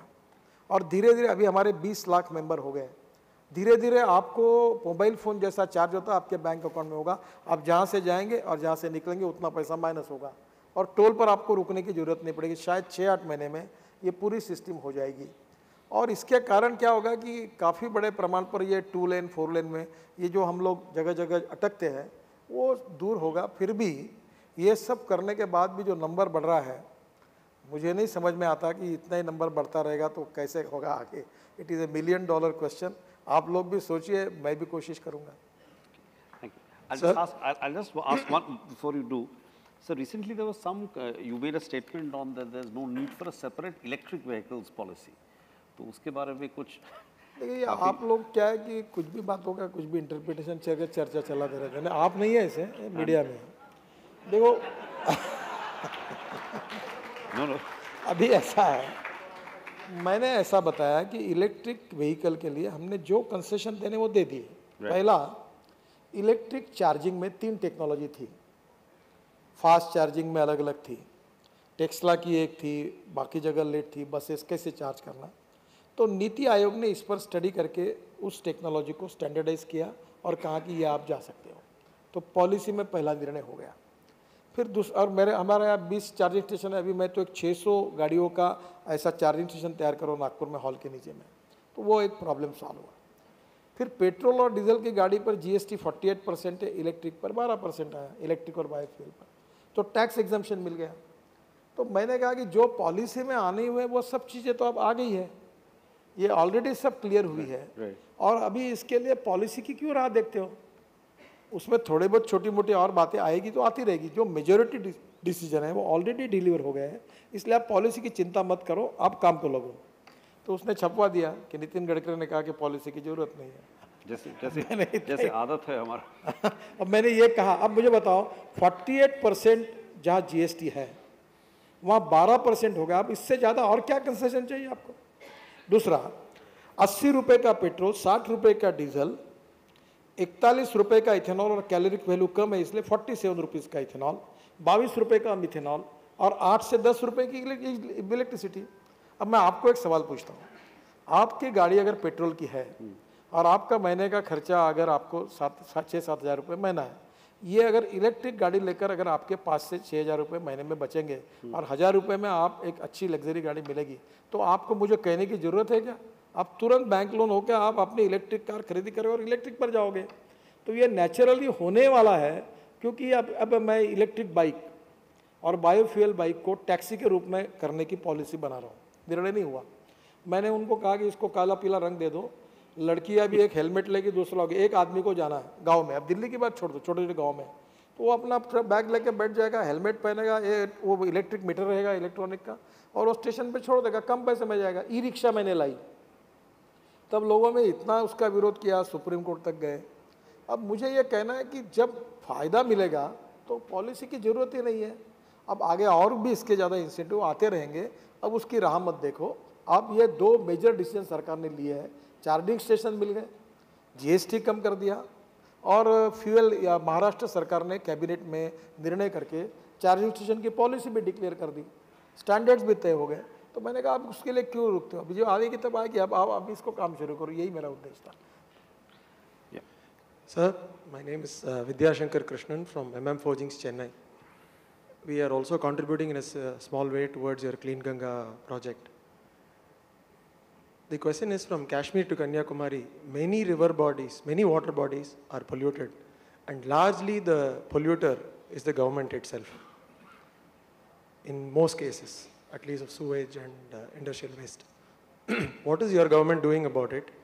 And how are you planning to address this with state governments through the state pollution control boards, which are coming down heavily on industry and rightly so on pollution, but they could themselves be monitoring the state governments themselves first. So, why do you say the government is the biggest polluter? Water bodies all over, if you see sewage, for example, Chennai, Buckingham Canal is polluted largely by the government. Everywhere. Yamuna is treated as an open sewer by Delhi. It has been going on for 60 odd years after independence. उनके कहने में सच्चाई ये है कि municipal corporation, नगर परिषद, राज्य सरकार, भारत सरकार, तो ये सच्चाई है कि जहाँ जहाँ पोल्यूटेड वाटर होता वो डायरेक्ट नदी में छोड़ देते थे, और इसलिए हर नदी को ख़राब किया। इनके कहने में बिल्कुल सच्चाई है। अब उसमें 2 प्रॉब्लम है। जैसे मैं गंगा में काम कर रहा हूँ, तो ये जो स्टेट गवर्नमेंट है, इन्होंने पहले कुछ ETP प्लांट डाले हुए हैं, तो ठीक चल नहीं रहे। अब ऑपरेशनल मेंटेनेंस को मॉडर्नाइज करके मैं गंगा पर पूरा काम कर रहा हूँ, यमुना पे भी काम कर रहा हूँ, और गंगा पे 40 नाले और 20 ट्रिब्यूटरीज को भी काम कर रहा हूँ। हमने पानीपत का भी पानी का प्रॉब्लम सॉल्व किया, प्लांट बनाया गंगा को शुद्ध करने के लिए। तो अब क्या है कि ये बहुत बड़ा है और सरकार ने, पुराने सरकार में JNRUM करके योजना थी, उसमें इस प्रकार के प्रोजेक्ट मंजूर हुए। पर मुझे ध्यान में आया कि ये अगर पूरे देश के वाटर पोल्यूटेड के प्रोजेक्ट हम पूरे करेंगे तो इसके लिए कम से कम 10 लाख करोड़ रुपए लगेंगे। अब ये सरकार इतना पैसा नहीं खर्चा कर सकती, ये ग्राउंड रियलिटी है। तो इसलिए मैंने पहली बार प्रयोग किया कि पोल्यूटेड वाटर को रिसाइकलिंग करके पावर के लिए यूज़ किया। तो मुझे क्या हुआ, कॉस्ट कम हुई। अब धीरे धीरे उस पानी से मीथेन निकालकर, मीथेन से CO2 अलग करके, उससे बायो CNG निकालकर बसेस चलाने का काम बायोडाइजेस्टर में मैं गंगा पे कर रहा हूँ। तो धीरे धीरे क्या होगी, कैपिटल कॉस्ट कम होगी। और इसलिए अब भारत सरकार का जो अर्बन डिपार्टमेंट है, उन्होंने भी योजना तैयार की है। इसमें municipal corporation, state government, environment ministry इसमें कर रहे हैं। पर जिस वॉल्यूम में समस्या है, उस वॉल्यूम में अभी भी हमारे पास इतने रिसोर्सेस नहीं है। और जो मैंने कहा कि इसके लिए कैपिटल कॉस्ट कम करने के लिए जो नए इनोवेशंस बताए, उसके बाद में भी उतना भी पैसा नहीं है। और इसलिए आपकी बात सही है, मैं इस मत का हूँ कि भारत सरकार को कोई 3, 4, 5 लाख करोड़ का बड़ा फंड ये क्लीन करने के लिए कोई वर्ल्ड बैंक, कोई ADB कम इंटरेस्ट कॉस्ट पर लाकर, और उसमें कैपिटल कॉस्ट कम करने के लिए conversion of waste into wealth वाले प्रिंसिपल लगाकर उसको रिसाइकलिंग करके पावर के लिए, रेलवे की गाड़ियाँ साफ करने के लिए हो सकता है। दूसरा, मैंने एक प्रयोग किया था, अभी किया है, ये जो टैनरीज है इसके लिए हमने स्पेशल स्कीम कानपुर में बनाई और उत्तर प्रदेश में अध्ययन किया कि शुगर मिल, टेक्सटाइल मिल और पेपर मिल ये पोल्यूशन करने में कंट्रीब्यूट करते, डिस्टिलरी। हमने उनको कड़ी नोटिस दी और उनको कहा कि अभी यहाँ तक अभी फाइनल नहीं हुआ। मैंने कहा अगर नहीं कर सकते तो हम इनको 5 साल का कर्जा देंगे और हम इनको कुछ मदद करेंगे। अब CO2 भी बेचा जा सकता है, अब जो गैसेस है उसका भी वैल्यूएशन हो सकता है। तो धीरे धीरे टेक्नोलॉजी बदल रही है और प्राइवेट जो इंडस्ट्री वाला है उनमें भी अवेयरनेस करना चाहिए। पर आपकी बात बिल्कुल सही है कि इंडस्ट्री से ज़्यादा हमारी सरकार, अलग राज्य, म्यूनिसिपल ये भी जिम्मेदार है। अब ये काम करने के लिए कोई स्कीम और बड़े ताकत की बनाने की आवश्यकता है। सरकार सोच रही है, पर ये बहुत कठिन काम है। इसके बारे में आज एकदम कुछ कहना कठिन होगा, पर डे विल कम कि ये बहुत बड़े प्रमाण पर सुधार आपको दिखेगा और इसके परिणाम मिलेंगे। Superb, sir. We are really looking forward to that day. One suggestion here is that you could take this forward through the pollution control boards themselves. For example, the Central Pollution Act was amended recently, and that has forced many state governments also to change the act in accordance with that. And many industries are getting their approvals. बात सच है, वो industry वाले मेरे पास आए, उनने कहा पहले ही तो इंडस्ट्री बंद होने के कगार पर खड़ी है ना, मैं बैंक का अकाउंट मेरा NP हो गया, मेरे यहाँ 1000 लोग काम करते हैं, आपने लगा दिया तो ये भी बंद करे तो 1000 लोग क्या करेंगे, मैं क्या करूँगा। यानी ऐसा है कि कानून बनाकर कड़ाई करना भी आसान है, मैं कर सकता हूँ, पर गवर्नमेंट को सब बातों को सोचना होगा। फिर मैंने उनको कहा कि एक काम करूँ, मैं आपको जो पानी जा रहा है उसको रिसाइकलिंग करके जीरो डिस्चार्ज के लिए आप कोई प्रोजेक्ट बनाइए, मैं आपको लोन मिला के देता हूँ, कुछ इंसेंटिव देता हूँ या कुछ बैंक से कर्जे में कुछ इंटरेस्ट सब्सिडी देता हूँ। तो बोलता बैंक कर्जा नहीं दे रही क्योंकि मेरा अकाउंट अच्छा नहीं है। अब ऐसा है कि सरकार को सबको संभाल कर भी काम करना है, तो मैं धीरे धीरे हम लोग इससे सोल्यूशन निकाल रहे हैं। पर सभी बातों को एक समय कड़ाई, मैंने नोटिस भी दिए और हमारे गंगा अथॉरिटी को अधिकार है, मैं फटाफट सब यूनिट बंद कर दूंगा, इतना अधिकार है। पर कल वो रोजगार का क्या होगा, वहाँ की परिस्थिति क्या होगी, फिर धीरे धीरे हम उनको समझा रहे हैं, कुछ सुधार हो रहा। इंडस्ट्री ने मुझे प्रॉमिस दिया है, कुछ लोगों ने सुधार किया है, पर एक देश में एक मानसिकता बनानी पड़ेगी। और मैं आपको बता रहा हूँ कि गंगा के किनारे पर 4500 गाँव है और मोदी जी के नेतृत्व में हमारी सरकार ने ये जब काम किया है तो 4500 गाँवों में से जो शौचालय का पानी जा रहा था वो 4500 गाँवों में, जो मेरी जानकारी है, हमने 100% टॉयलेट बनाए और एक भी गांव का सीवेज वाटर अब गंगा में नहीं जा रहा है। और उसमें नीरी ने ऐसी टेक्नोलॉजी बनाई है कि कोई कैपिटल इन्वेस्टमेंट न करते हुए कोई प्लांट लगाकर उसी पानी को प्यूरिफाई करते हैं। तो धीरे धीरे टेक्नोलॉजी, रिसर्च बहुत अच्छा है और पब्लिक में अवेयरनेस है। ये काम केवल सरकार नहीं कर सकती, सरकार, राज्य सरकार, म्यूनिसिपल कॉरपोरेशन, कॉरपोरेट्स, जनता का सहयोग, CSR और फिर पब्लिक का सहयोग सब करके ही हम सबको ये यशस्वी करना होगा। Okay, there's one last question. Thank you. Sir, my name is Rohan Verma. I'm a young technology entrepreneur. I also have a dream like you that we should have clean air. And what you're doing for zero emission vehicles is wonderful for new vehicles. But what about all these existing vehicles that are dirty? Can we not convert them just as CNG किया था 15-20 साल पहले उसको into electric?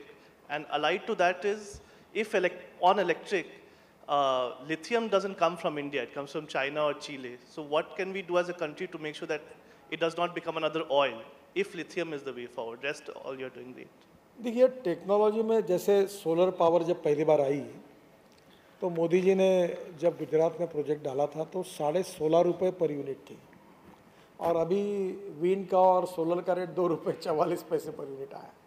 तो ये lithium ion battery भी जब मैं बात करता था और आज के इसमें 50% प्राइस कम हो गई। अब जैसे जैसे इसका वॉल्यूम बढ़ेगा और कम होगी। अच्छा, उसमें भी अब लिथियम के जगह दूसरा रिसर्च हुआ, दूसरा वो कैपेसिटर लगाकर भी बस चला रहे, उसके भी आई सिस्टम आई, टेक्नोलॉजी आई। अब भारत में भी इतने लोग काम कर रहे, 13 लोग लिथियम आयन बैटरी के मैन्युफैक्चरिंग पर काम कर रहे हैं। और लिथियम, ये बात सही है कि साउथ अफ्रीका में लिथियम की माइंस हैं और मैक्सिमम माइंस चाइना की लोगों ने खरीद ली है।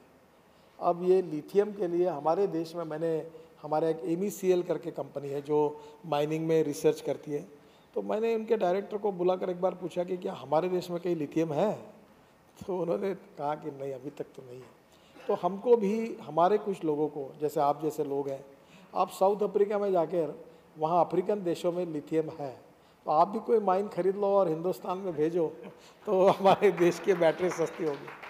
और बाकी रिसर्च तो चल रहा है। अभी इसरो के लोगों को बीच में मैंने कहा था, उन्होंने जो सैटेलाइट भेजे उसके समय उन्होंने कुछ बैटरी तैयार की, वो भी आया है। तो मुझे लगता है कि इसमें काफ़ी रिसर्च हो रहा है, IITs के लोग, सभी कंपनियां इस काम पर लगी है। 1-1.5 साल में ये जब प्रोडक्शन का नंबर बढ़ जाएगा तो ये बैटरी की कीमत आज जो 100 रुपये है वो 10 रुपये हो जाएगी। और शायद उसमें लिथियम के बजाय नहीं भी, गुजरात में एक कंपनी है, उन्होंने एक और टेक्नोलॉजी तैयार की है। तो लोग हमारे अब IIT के लोग, हमारे रिसर्च, बड़े बड़े लोग अब इसके पीछे लगे हैं कि इसके लिए क्या अल्टरनेटिव ढूंढा जा सकता है। और हमारे देश में ये एबिलिटी है और हमारे देश में रिसर्च करने की क्षमता हमारे युवाओं में है कि वो निश्चित रूप से आने वाले 6-8 महीने में, मैं आपको विश्वास के साथ बता रहा हूँ, मेरे शब्द याद रखो, इससे भी अच्छा विकल्प और सस्ता विकल्प इस देश के इंजीनियर और रिसर्च करने वाले लोग देश के सामने लाएंगे, ये मेरा विश्वास है।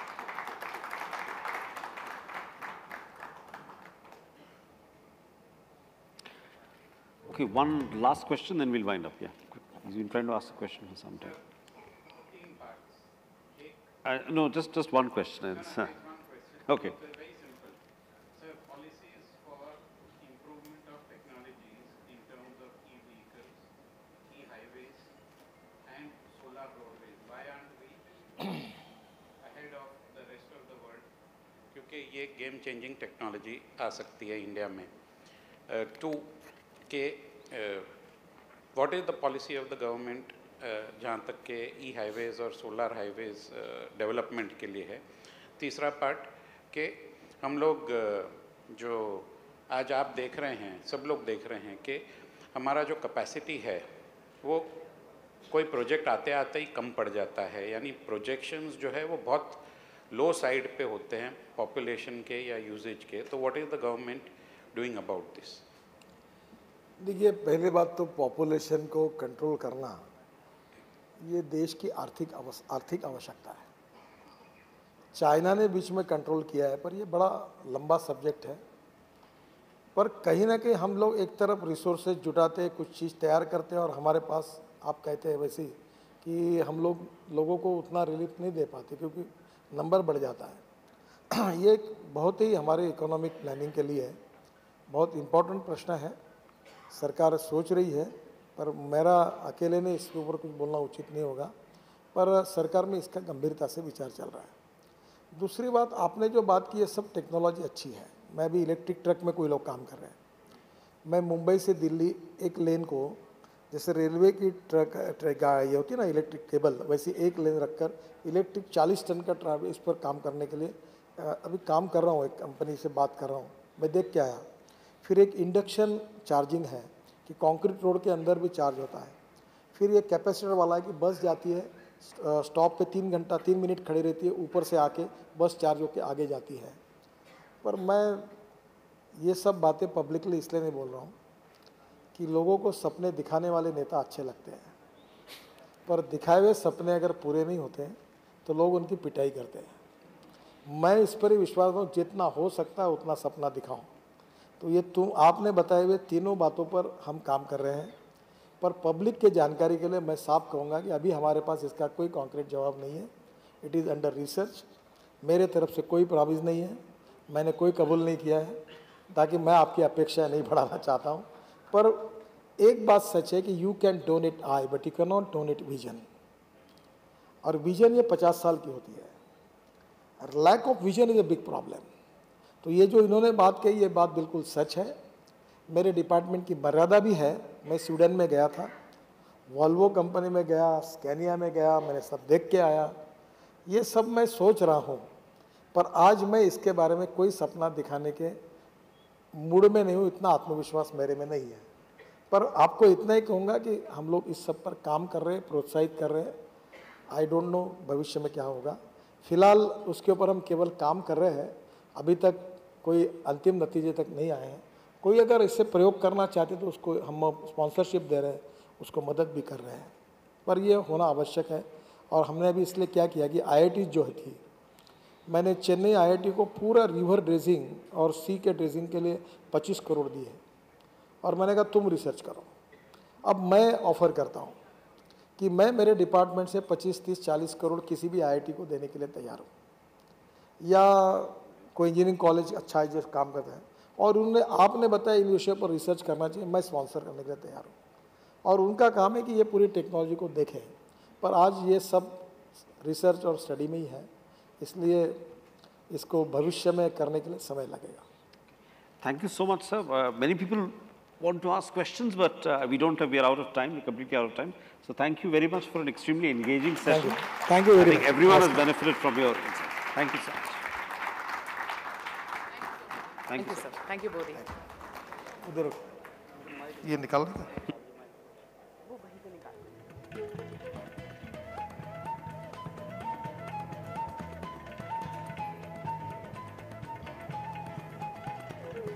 With that, ladies and gentlemen, we close the 4th edition of the Economic Times Global Business Summit. Thank you so much, each one of you, for attending. A special thank you as well to all our sponsors. A special mention to Yes Bank for their continued support. See you folks next year. Thanks. Good night.